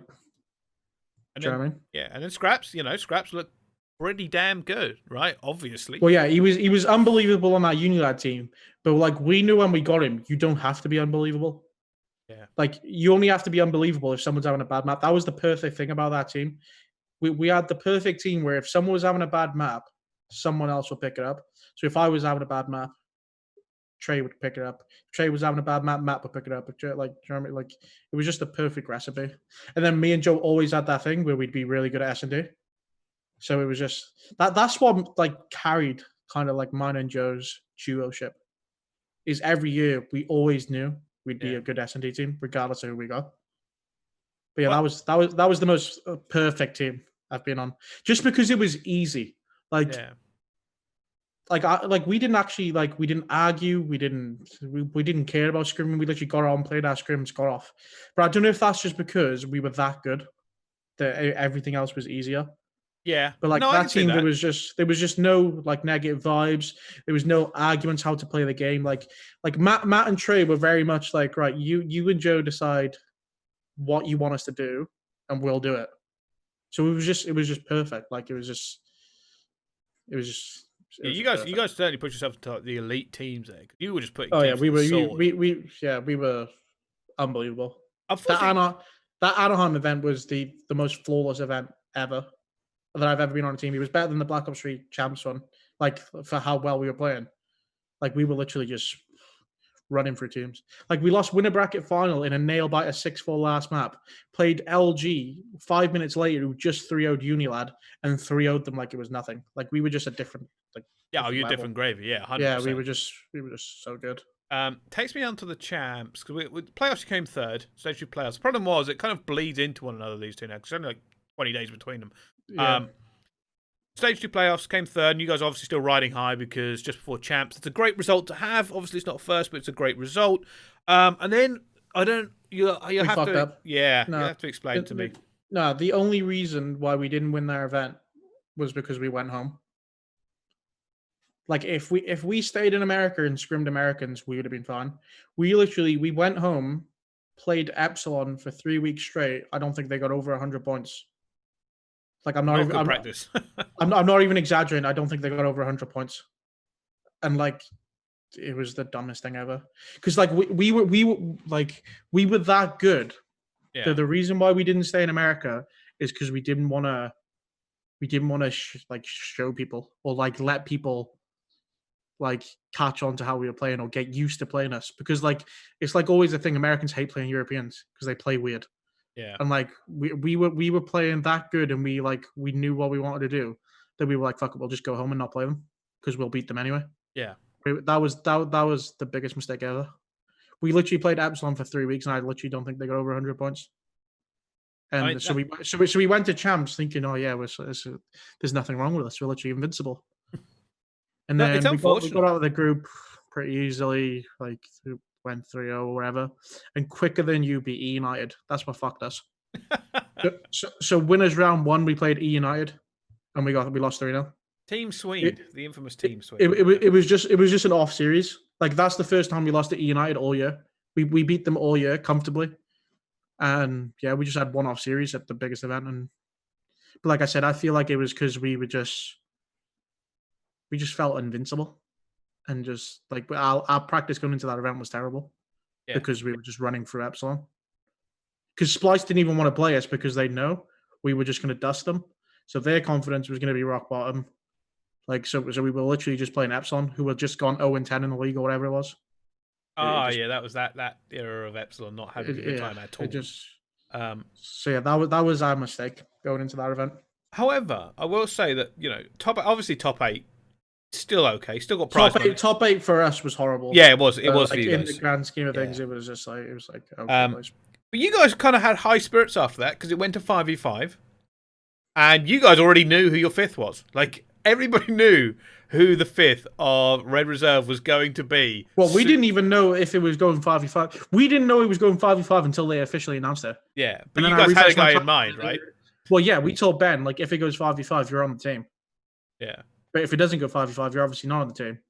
Because we weren't going to change. Like, if it was stayed 4v4, it was going to be me, Trey, Matt, and Joe again. Because we knew, like, we fucked up at champs just because of that practice. Yeah. Like, Rise were out as well, man. If we beat LG, we were going to win the event. But yeah, so like, yeah, we told Ben, if it goes 5v5, you're on the team. Because, like, our thinking was, like, Ben's shit because of the environment he's in. Yeah.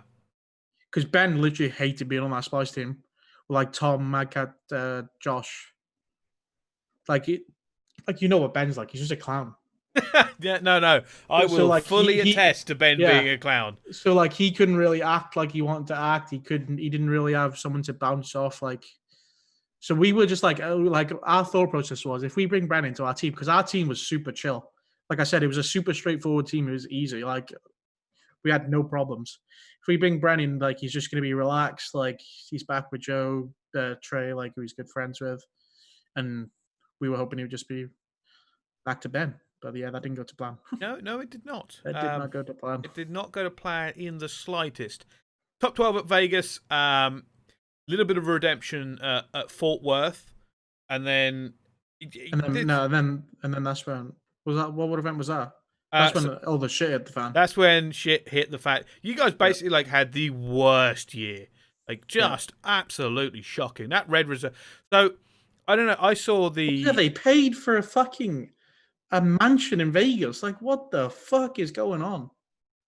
So, I haven't watched the full thing yet because I knew I'd get too wound up to do it. But apparently...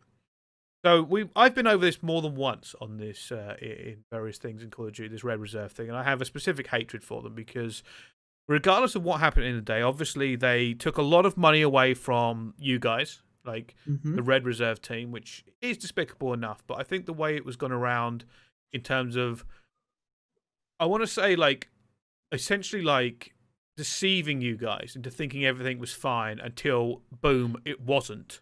Yeah, like how do you go from telling us, yeah, we're gonna get you all visas, you can move to the States, we got you this big house, we have all these plans, blah blah blah, to 4 months down the line having no money at all.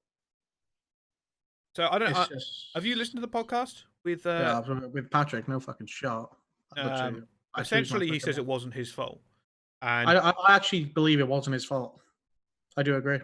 The problem I have with that, but I think I was gonna say I don't think I think he could have avoided it. Is what I think could have happened. He didn't have to lie. He didn't have to deceive you guys and keep you in like the dark. what, like if you knew these people weren't interested, like, first of all, our salaries went from like 4K to 10K a month. Yeah. So surely, if you know these people aren't interested in COD and they question if they still want to do it, why the fuck are you paying us so much money on top of getting us visas and moving us to America? Because, like, if he said to us, right, the owners that are being a bit weird right now, I need to keep your salaries down. You need to stay here until I know, like, what's going on. Like, we would have been like, right, okay, that's fine. Because all we care about is fucking our money, and like our futures and like what we're doing. We don't really care about living in a mansion in Vegas if it's going to fucking cost us everything. Yeah, you guys would not have picked that. That would not have been the choice. That wouldn't have been our choice if he told us, right, yeah, you can be left with nothing at all in 4 months if you want to go live in Vegas for a few months. No, man, I'll take the stay at home with my mother. you guys could have literally paid for a very nice apartment in a hotel for each of you with the money you guys did not get out of that team. That's what I mean. So, like, I don't think it was his fault why it happened, but I think he could have easily avoided it. Yeah, because from what I saw, like, he said, I'm fine to play the villain or whatever. And I'm sitting there going, dude, like, from what I understand, is he told you that your living situation was fine and all taken care of, and then out of the blue it went, no, you've got to move. Yeah, it was, no, you've got to move. And the guy we're renting off was like, yeah, you also owe us $20,000. Like, the house hasn't been paid for the last 3 months. Which... no matter which way you cut it, like investment problems, whatever, is a scumbag move. Yeah. Bearing in mind, he's across the world. Like, this guy who we're renting this mansion off could have been fucking anybody. He could have turned up to the house with his boys with fucking guns. So, like, you're not moving until you give me $20,000. Do you know what I mean? Yeah. Like, it was just wrong in so many different levels. Yeah, I haven't. And that's without even thinking about how much money they owed us. It's somewhere in the region. Like I've never worked out from all the individual players. It's $250,000 somewhere. Yeah, I think me and Joe were owed around 75K each, and then the other two were owed a bit less. Yeah, it's not $1 million money from that, and that is ridiculous. Plus, obviously, like you guys got thrown out, like the stress. Yeah, and then like the salary that we were meant to be getting paid for the the rest of the year, it worked out that it would have been close to around 100K each. Yeah, like if like everything included.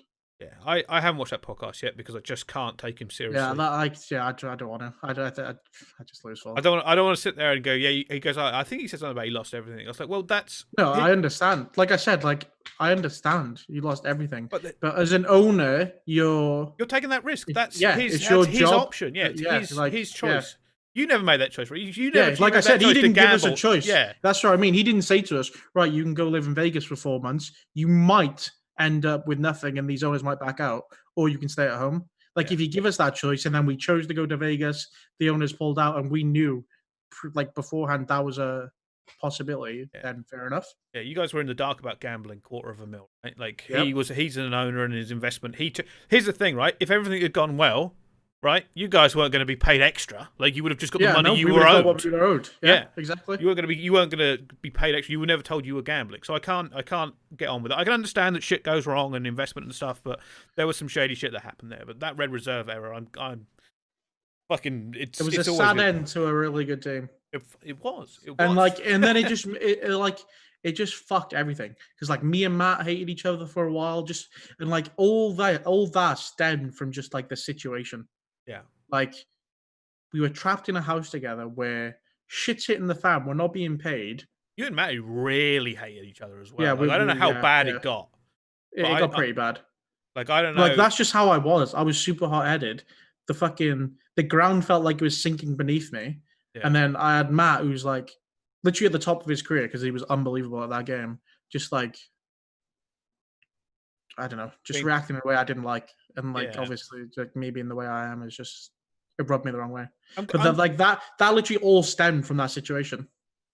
I'm glad you two have made it in terms of like understanding. Well, I've just grown. I've just shit situation at the time. Yeah. Because you guys. I don't know. Like I said, I was not involved in it. I could just tell from speaking to various people and yourself, like this is not good. These two do not like each other. Yeah, it was just a shit situation. And then it got worse for you. Oh yeah, it doesn't get better. It does not get better. We're only halfway down the fucking slide. We are. Well, my biggest mistake in this situation, before I even said it, nobody knows, but I could have fucking joined that Faze team. Oh really? Yep. Nobody knows. I said no to joining that Faze team because I didn't want to leave Joe. Oh, Jesus. What a fucking idiot! What a fucking idiot! I'm so fucking stupid. I am dumb as fuck. I should have left him. Should have left him in the dirt in Vegas. But yeah, like I got asked to join you. It would have been me, Matt, Trey, Attach, and Zuma. And I said no. What the fuck am I? I was like, no. Like my thought process was right. This is my thought process. I'll try and explain this. I'll try and make sense of this. But my thought process was Joe actually wasn't bad at that game, and Faze Faze didn't qualify for the league. Yeah. Like my thought process was Joe's better than 3 people on that team. What the fuck? Like, why would I do that? Yeah. It was just a dumb thought process, man. That's got to be one of the dumbest things I've ever done. Because you joined Denial. Oh, for fuck's sake.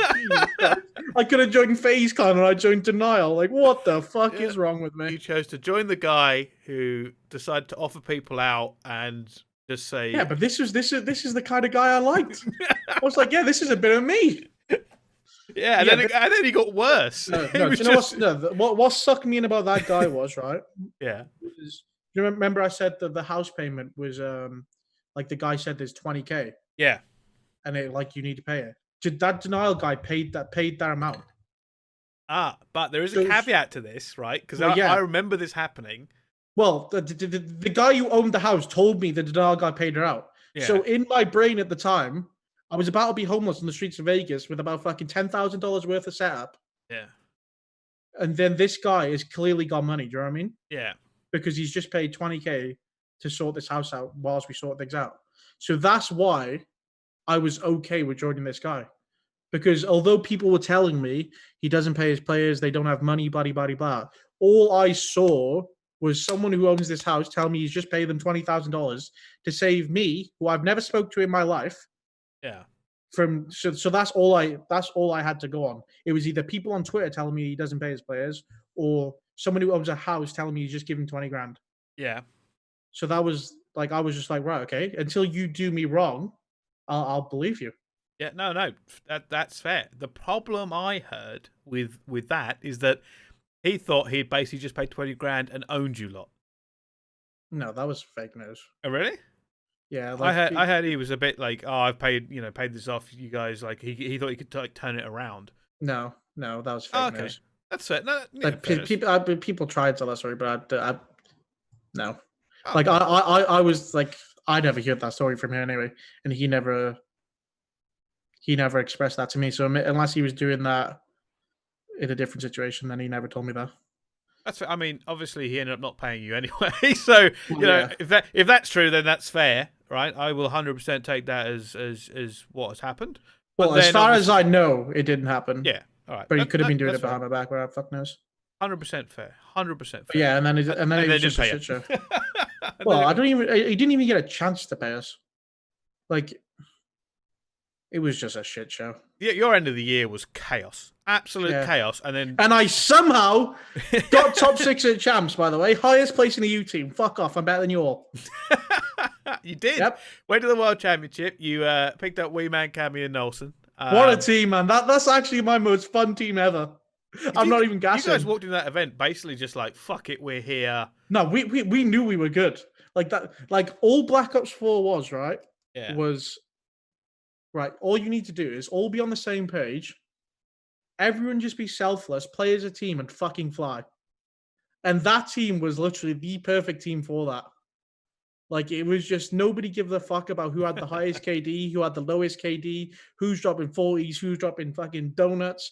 Like, it was just like a pure vibey squad who just didn't give a fuck. Everyone wanted to just play God. And that's why we were good.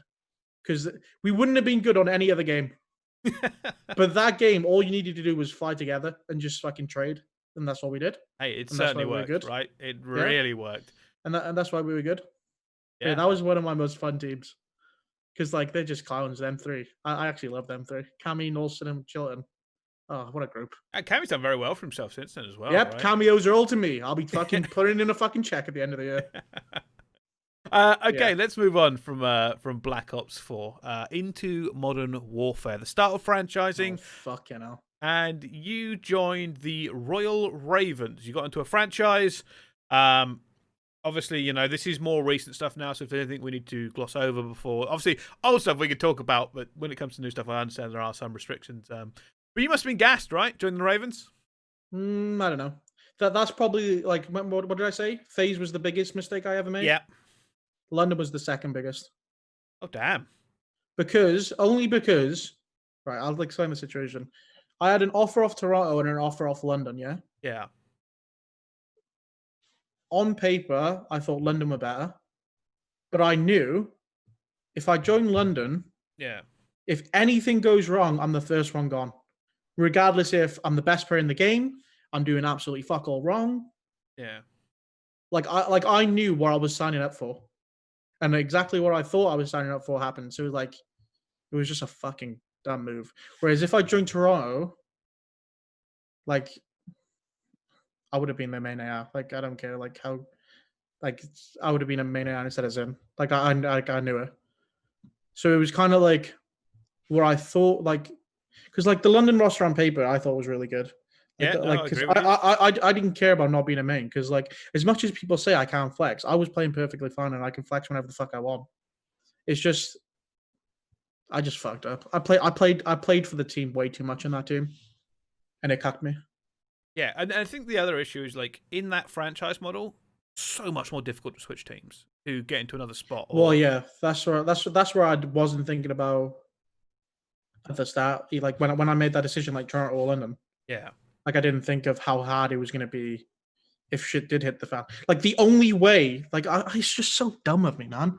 Like I knew I was the first one gone, and the only way that I wasn't going to end up dropped was if we were the best team in the game and we were winning everything, which was just so unrealistic. With like the teams being put together. Yeah. Like we were never just going to dominate the league. No, I Like mean it's very. we just weren't. Like we just weren't. Like we could have definitely won an event or two because we weren't even fucking bad. Like like this topic's gonna fucking piss me off. Yeah, I mean I have to ask, like, because it's the same thing. People had very high expectations of London being the UK's representative team. Huge home fan support. Like there was a lot of pressure on the Royal Ravens, and we were actually really fucking good. I'm telling you now, in scrims, I think that we beat Atlanta more than anybody else did in the game. Like I saw a statistic come out the other day. One of their coaches tweeted out the teams they lost to the most in scrims. I guarantee you, the most of them was when I was on the team. We were fucking really good in scrims, but then we got to events and I don't know. We were okay. We got to the final of London. Yeah. Well, we didn't get to the final London. We got to the semi-final London, go reverse up by Dallas. But if we beat Dallas, I think we would have beat Chicago. So that's another like if but maybe. And then we lost to Florida. That was a top 6 against Florida. Yeah, we beat them on the day one. Literally smoked them. I literally tucked them to bed. Played them on game 2. Lost a 6-4 last map. And like everything was fine. Like I got dropped after that event. Everything was fine. Like nobody said anything. Literally, right? This is the funniest, right? I text one of the coaches, yeah, a month before I got dropped, saying, "Do you think I play too slow? Because if you do, I'll change it." Yeah. He was like, and he didn't say anything. He was just like, "Oh no, it just depends on how you start. Depends on how you start." And I was like, "Okay." So in my brain, yeah, the coaches aren't telling me what I'm doing wrong. So how the fuck am I meant to fix anything? No, I mean that's fair, right? If I'm not being told this is wrong, this is wrong, this is wrong, try and fix this, try and do this, try and do that, like how am I meant to know that I need to change something or the team needs something different? Team needs to try this, team needs to try that. And I literally asked the specific question: "Do I play too slow?" a month before I got dropped, and they didn't tell me I did. And then and then after the event, everything's still fine. I wake up one morning, we're literally getting ready to go into a scrim. Yeah. I get a text off Swizz. Can you call? And I just know straight away. Well, I know what, because you just know. Yeah. Can I call? What the fuck do you want to call about, buddy? So yeah, and they were like, "Yeah, you dropped because pacing." I'm like, "Pacing? Well, why didn't you say that a month ago when I asked you? And I could have tried to fix it." And then if I tried to fix it and it's still not working, then fair enough, I tried to fix it. But they didn't even give me a fucking chance or tell me anything was wrong. Yeah, I mean, I felt fucking wronged in a whole different level.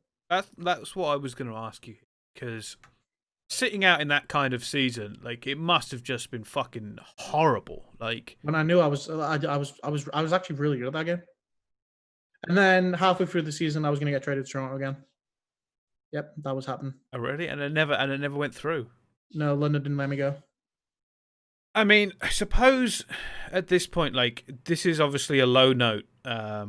Fortunately, you made a decision about... I didn't make that decision. This is okay, well... This is even what makes me happy about where I'm currently at in my life and, like, how big I am in the Warzone scene and, like, how much my stream's popping up and shit. I was literally grinding Valorant, yeah? Okay. Because Valorant was new out. It's literally the beta. And I'm really good. I'm just really good at picking up games, like I said earlier on in the podcast. Mm-hmm. So I was like, right, this game is going to blow up. A Riot FPS, this game is going to blow up. I'm literally going to bang the shit out of this game and, like, just see where I can get to. Because I was, like, a pro level on H1Z1. Like, I qualified for pro events and shit. Yeah. So I was like, if I grind this game and I'm actually really good, like, I'm going to make so much fucking money. So I was literally banging Valorant. I was literally streaming Valorant literally so much and literally playing Valorant for, like, 10 hours a day. And I was really fucking good. And then fucking, I get a message from someone at London saying, no, you're not allowed to do this anymore. You have to stream Warzone from this time to this time. So they did that, thinking it was gonna cuck me, thinking Jesus. like, yeah, this is gonna piss him off. Like they like yeah. So I was forced to stream Warzone when I didn't want to, because I just hated COD. Like Damn. that situation like just made me so bitter that I was just like, I can't think of anything worse than playing COD like right now in my life. So yeah, they forced me to play it, and then boom, here we are, absolutely thriving in life. So yeah, thank you. When did it turn around for you streaming Warzone? Because like I said, I mean, don't get me wrong, I've tuned in. Obviously, I've tweeted you, I'm watching you I don't fucking know, like dialed into Warzone like a fucking lunatic. By the way, because yeah, obviously you get some enjoyment out of that game now. Like, obviously there was a point you just said, well, it's I like can't stand what I was missing from competing, Warzone was filling. Like the gap, like Warzone was filling the gap. That competitive like thing I was missing, Warzone was like just filling in that space. And but yeah, like I said, I tweeted out yesterday, I'm at 1,300 subs now. I average like 400, 500 viewers. Yeah. It goes up to over 1,000 when I play tournaments. In March, I was averaging 20 viewers with 70 subs. Jesus. And that's when like I got dropped. I got dropped in March. So yeah, it's been a good few months. And you had some decent chunk of prize pool, right? Like I made 80K. Damn, right. That's fucking nice. that was another big thing that I was like salty about, because everyone qualified for champs. Yeah. So if London got 6th, which is where we were when I got dropped. Yeah. Like they were guaranteed like 30K or something. Yeah. Like so 30K each or something. So I was salty. Like I was like, Jesus Christ, like I'm missing out on so much fucking money. But then like I got really fucking good. And then I was like, right, okay, I don't think I have to worry about champs prize money anymore. But yeah, like the turnaround was like someone just said in your chat was that Thieves Trials. I played a qualifier with Dez, who I didn't really play with the duos tournament with him before. Yeah. We got through the qualifier. Literally, luckily as well. It was meant to be top 2, but Teep let it be top 3 because of some weird situation, which I won't go into detail because it's just boring. Yeah. So we weren't even meant to get through the qualifier. Got through. And then we played the main event, which is with all like the big duos, like your Huskers, your Toms, all the big boys. Yeah. And we won it. So we went from qualifiers, won the main event, winning a double best of 2 in the final. I think that was when that was when I knew, like, okay, I'm at the top of like a different thing now. And I think that's like people start to recognize pretty quickly from my, because so, now obviously this is slightly biased because I've known you for so long, but I tuned in to watch you and I'm like, holy and I think I tweeted the same things like, holy shit, you are dialed in. Like you can see it in your face. You're just fucking going berserk. Yeah. Because, and this is, I can't remember who you were playing with the first time or what. It was like 2 players who clearly weren't comp players. They were influencers. And you're just like fucking just calling shots. Like, we're going here. I'm doing this. We need to keep pushing. And you're like I said, but out of my whole COD career and like how I pick up games, I've always been like super smart. Yeah. Like I've obviously got a lot of skill, but like I always think if you make the smartest play, it'll help you more than having a shit ton of skill. Yeah. So like that's something I've always brought wherever I play or wherever I'm doing. And I think that's especially in a BR, in like the way they run the tournaments, where like choosing a certain rotation or choosing not to take this fight, choosing to take this fight, like split second decisions. Like I think it helps me a lot. Oh, 100%. And I think the like I said, I think the benefit is not just some people saw how good you were. It was some big influencers try to quickly figured out that you were a weapon to be utilized. Besides the Thieves Trials, I think playing with Vic. Yeah. It just gave me a platform that that could I could actually build off of, because like it's just like obviously it's actually not anymore. But when I first started streaming, literally 90% of my viewers I think were from the UK. Yeah. Or something close, like some really big number. But now, like further down the line, I think it's 53 or 43% UK, 38% American now. So it's like, so I've obviously got a lot, like a different, because it's like just playing with Sim, Huskers, all them. But I think playing with Vic, like that UK platform, and like doing well, winning tournaments with him, really. No, Vic had a really good reputation. It just like it increased my growth at a quicker rate than it would have. Like I feel like I would have got to this stage anyway, but it would have took a lot longer if I didn't play with Vic. No, I understand. Yeah, Vic's a really nice guy. Like I've spoken to Vic more than once. I've spoken to him about events. Really gets it as well. Like he's very much dialed in into what he wants to do and stuff. But no, I think I was gonna bring up Vic. I think when you were playing with Vic, at least from what I could tell, people. Here's the thing, right? Sometimes YouTubers are not good at games at any sort of competitive level. Vic is actually pretty good. He's like he dived into it hard.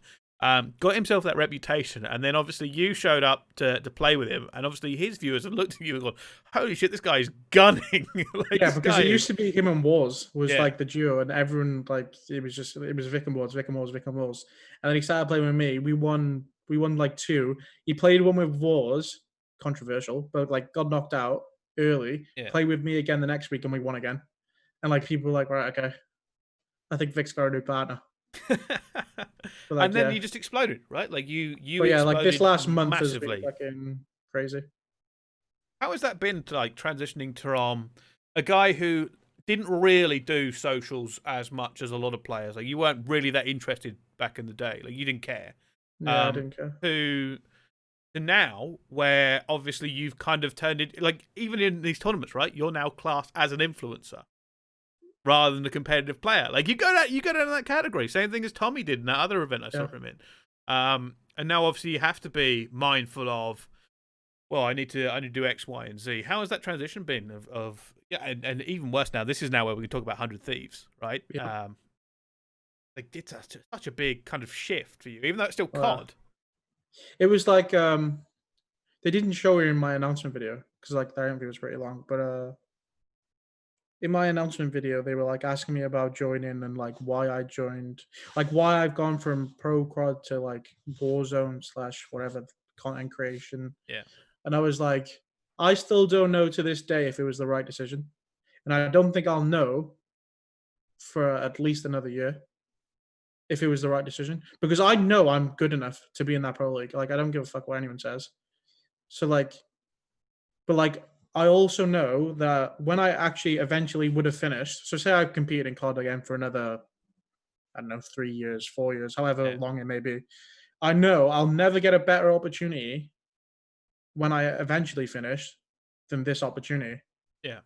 So it was kind of like a now or never type thing. Like there's never more like a better chance when you finish. So it's kind of like a YOLO, like fucking Jesus take the wheel. Was it daunting? Because I don't know who came knocking for you to join 100 Thieves. Was it Nade? Was it Nade who made the introduction? Well, yeah, I played a tournament with Nade, didn't I? Yeah. Nade got first rounded in about 5 tournaments. He played a tournament with me and we got to the final. And like on the stream, in that stream, he's like telling me, this was months ago. He was telling me like, so if you don't go in the CDL, you're going to be a 100 Thieves Warzone player. And like I'm literally, I dead ass. I think he's memeing at this time, yeah. Yeah. Like I don't know if he's memeing. I just don't know if he's serious. So I'm like thinking in my head, like, are you fucking serious? Because I'll fucking pack my bags now. But I obviously don't know. And then about a month ago, he DM'd me. He said, "So what are you doing? Are you a 100 Thieves Warzone player or not? Or like, are you down?" And I'm like, and like at this stage, I'm still trying to speak to Paris. Like I still don't know what's going on. And then I speak to Jackson, who's on 100 Thieves, and he's like, yeah, like when we decided we were going to do this, Nate said you were his first player that he wanted. And like I said, like I'll never know. Well, I won't know for another year if this was the right decision. But I also think like I can do this for a year or 2 years, or not 2 years. Probably I can do this year. Like say I miss this year, I know CDL is probably going to expand, the next year after. Yeah. So I can do it this year, see how much I'm enjoying myself, like see how much I'm enjoying my life, how much I'm growing, how much money I'm making. Because that's a big thing. Like the salary difference is like, I'm not allowed to say obviously like how much. it's different. But I also know the majority of my money comes from Twitch, YouTube, what I create. And like, but yeah, like I think I can do this for a year and see where I'm at. If I'm loving life, if I'm enjoying where I'm at, if I'm making enough money, if I can see a path to where I can go or where I can do, then I'll just keep doing this. But if I'm in a place where like, because I'm loving life at the moment, right? I'm growing on Twitch, like I'm getting a shit ton of viewers, but I also know that the CDL isn't on. And I think when the CDL's on and I'm not playing and I realize I'm not playing, it's gonna be weird. I think the benefit for you, and I hope, is that I think Warzone has grown to a point now where we are seeing more and more events anyway. I think even when the CDL comes back, I think there will still be a massive Warzone influence, right? There is going to be 100%. But I'm just more talking about like how much I miss competing as a pro COD player. Oh, okay, like, no, that makes sense. Like right now, like there's no pro COD to be played anyway. So even if I was still a pro COD player, I would be playing Warzone, and I wouldn't be missing it. I wouldn't be missing anything. So yeah, we'll just see where I am in a year. And like I said, if I'm loving life, if I'm loving being a streamer, if I'm creating a shit ton of content, I have a super good community, which I do. My community, like that's what I think I've loved the most. It's having my own little community, like the regulars and shit. It's just cute. But yeah. And then if I don't like it, if I'm hating life, if I'm not making enough money, if I don't see like a pathway to go, I actually think I could come back to COD. That's I mean, that's cool. I would love to see that, especially like you said, we are predicting expansion, and that is always been part of the fan. Because I fucking know that I should be in that league. Like no, like I don't care how many people hate me because how I've been over the years. I'm telling you now, I'm better than a lot of the AIs in that league. And I don't disagree with you. I don't disagree with you. Everyone keeps comparing. He's like, how are like you how like blah blah blah blah. Brad this like last year. How were you even comparing me to Brad when I wasn't running the main AI? So like you can't even compare me and Brad because I was on playing a different role. Like I don't know, but yeah, we'll just see. Like we'll just see. Like I'm enjoying the streaming thing at the moment. And how is it being in 100 Thieves? Like that is that is the org, isn't it? That is the org. That was my point. Like the decision was kind of made for me. Like if Nate Shot comes calling saying, "Do you want to join 100 Thieves?" If you say no, you're a fucking idiot. like it was kind of like a just fucking roll with it. Like he's like what'll be will be. Like I don't know. It's just good though. Like I get a delivery and there's I open a box of shit to 100 each. I'm like, yeah, this is the fucking life. How's it kind of impacted your like interactions and your socials and stuff? Because that must be like a kind of a different world. Yeah, right? The day of my announcement, I got 400 subs, 400 plus subs. Damn. And like I was like, I don't know, it's just different. Like my viewer count's gone up as well. I was averaging like I'd say 200 to 300. Yeah. And now I get like 400 to 500 ish. It's just like an extra little boost. It's just the org, innit? Like outside of Optic, like it's just the org to be on. It really is. And that's kind of like what made my decision easy. Like I said, when you finish competing, you won't get a better opportunity than this. No, you really won't. Joining Optic or 100 Thieves as a content creator after you finish competing, there's no better option after you're done. So it was kind of like would this opportunity still be there in 3 years if I competed? Probably not. Like I don't think you get asked to join 100 Thieves twice. Yeah, I mean, it was kind of just like this is it. Like this is a once in a lifetime opportunity. You just need to go with the flow. There's no like so here's the thing, right? In my mind, there's no real downside because I fully believe like if you want to with your platform, obviously Warzone and everything you do, Call of Duty. There's no reason you can't expand. Like it is now in your own hands. Yeah, that's another thing. Like I obviously spoke about this with my lady. Like when I was like back and forth, like because I love competing and I want to compete. Yeah. Like, but like I'm a big believer that streaming and like thingy is just how hard do you want to? Yeah. Like if I like and like I like since I've been announced, I haven't missed a day. And I'm trying to get on like the 8-hour a day schedule. Yeah, it's a good schedule. I mean, it's still long. Don't get me wrong. It's not short. It's long, but I just like you said, if you want to grow to the place where you want to reach, like that's the times you need to be burning. Yeah, there's so much in content creation. I mean, I'm starting to learn myself. I'm trying to do some bits here and there.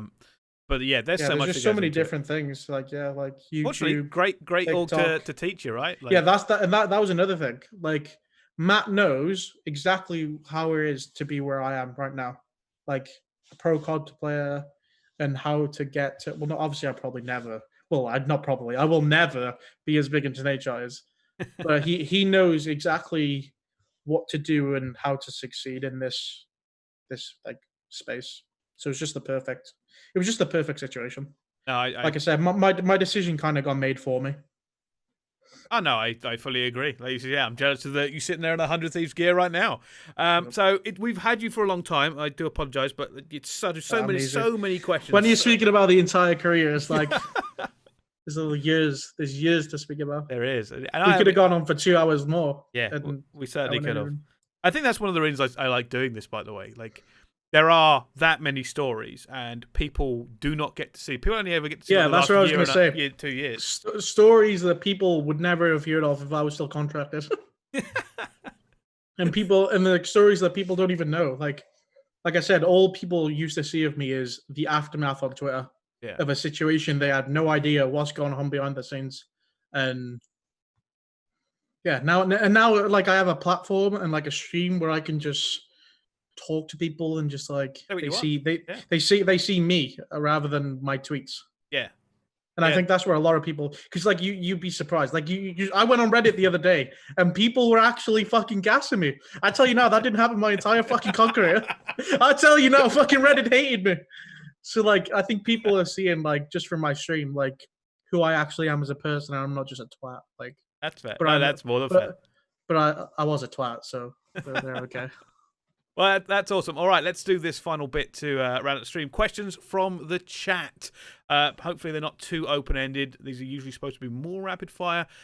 First question, Live Custom says, how close were you to signing a CDL team for Cold War? I don't actually know. I can't actually answer that question. I was in talks with Paris, but I don't know how close I was to actually joining. So it doesn't really answer your question, but I suppose you can only give the context from your side, right? Yeah, because like I don't know what, like behind the scenes they could have been like fuck that, or behind the scenes they could have been like, yeah, we want him, but it just didn't work out. Do you know what I mean? So I was trying to join Paris, but who wasn't trying to join Paris? So no, they cast that net wide. All right, will a UK team ever win an event and again, or be at the World War II red level?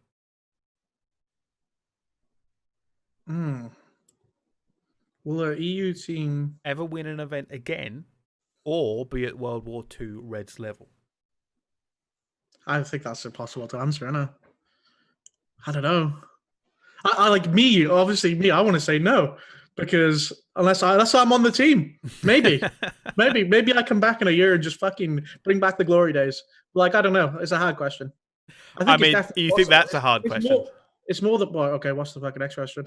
But it's more than possible. It just depends on the game, how the game turns out. Like 4v4 makes it more plausible, I think, because you can get like, a really solid EU roster. Yeah. And this is a loaded question from Live Customs. How do you think the current Royal Ravens team will do this year? Like I said, it's a loaded question. I think I should be on that team. I think if like I said at the beginning of this podcast, if I sucked ass and I weren't a twat, I'd be on the team. So, but okay. I think that no. I think I should be on that team because I'm the best AR in Europe, and I don't give a fuck what anyone says. But I actually think they'll do well, just because they're not going to have problems. Well, they might have problems. Sorry, they're not going to have trouble sorting out the problems because everyone on that team won't like bump heads. So I actually think they'll do pretty well. Okay, well, yeah, I can see that. I think that team is got certainly a lot of talent. Dylan, Alex, like Trey, and Sean's running the main. So like, you don't have to be that crazy as the main. You just watch over the crackheads. And like Dylan, Trey, Alex definitely have the talent to be like one of the best trios thingy. So I don't actually think they'll be that bad as much as I think I should be on the team. Just because no problem with that. Like, yeah, like if they do run into problems, they'll be able to sort them out. Awesome. All right. This one kind of similar. What would your dream EU roster be? 4v4 and you running main. dream European roster. Like right now, or like dream ever? Like, can we do both? Like, that's a really good question. Can we do both? Okay. Right now, I'd go me. Oh, fuck me. I'm gonna get smoked. I'd go me, Dylan, Alex, right, and I'd probably go Matt. Yeah, that would be the 4 I pick right now. Okay, I think that's the best EU team you put together right now. Okay, and then they go me, Black Ops 3 Ben, right, Black Ops 2 Jared. Okay. Oh my god, we're fucking disgusting. And then the fourth could be fucking anyone. We could stick Bryce in. No, the fourth, Black Ops 4 Dylan. Holy shit, yeah, that's a shout. Black Ops 3 Ben, Black Ops 4 Dylan, and Black Ops 2 Jared, and World War 2 me. We're never losing a series. Fucking hell, that would be. That would actually be the ultimate EU God squad. I mean, you said you're part on that team. I don't think you need it. Like, you're just watching chaos. Yeah, I don't have to do anything. You're just watching over them. You can put a content creator Reese in the team. I'll sit in the hills and let them kill everybody.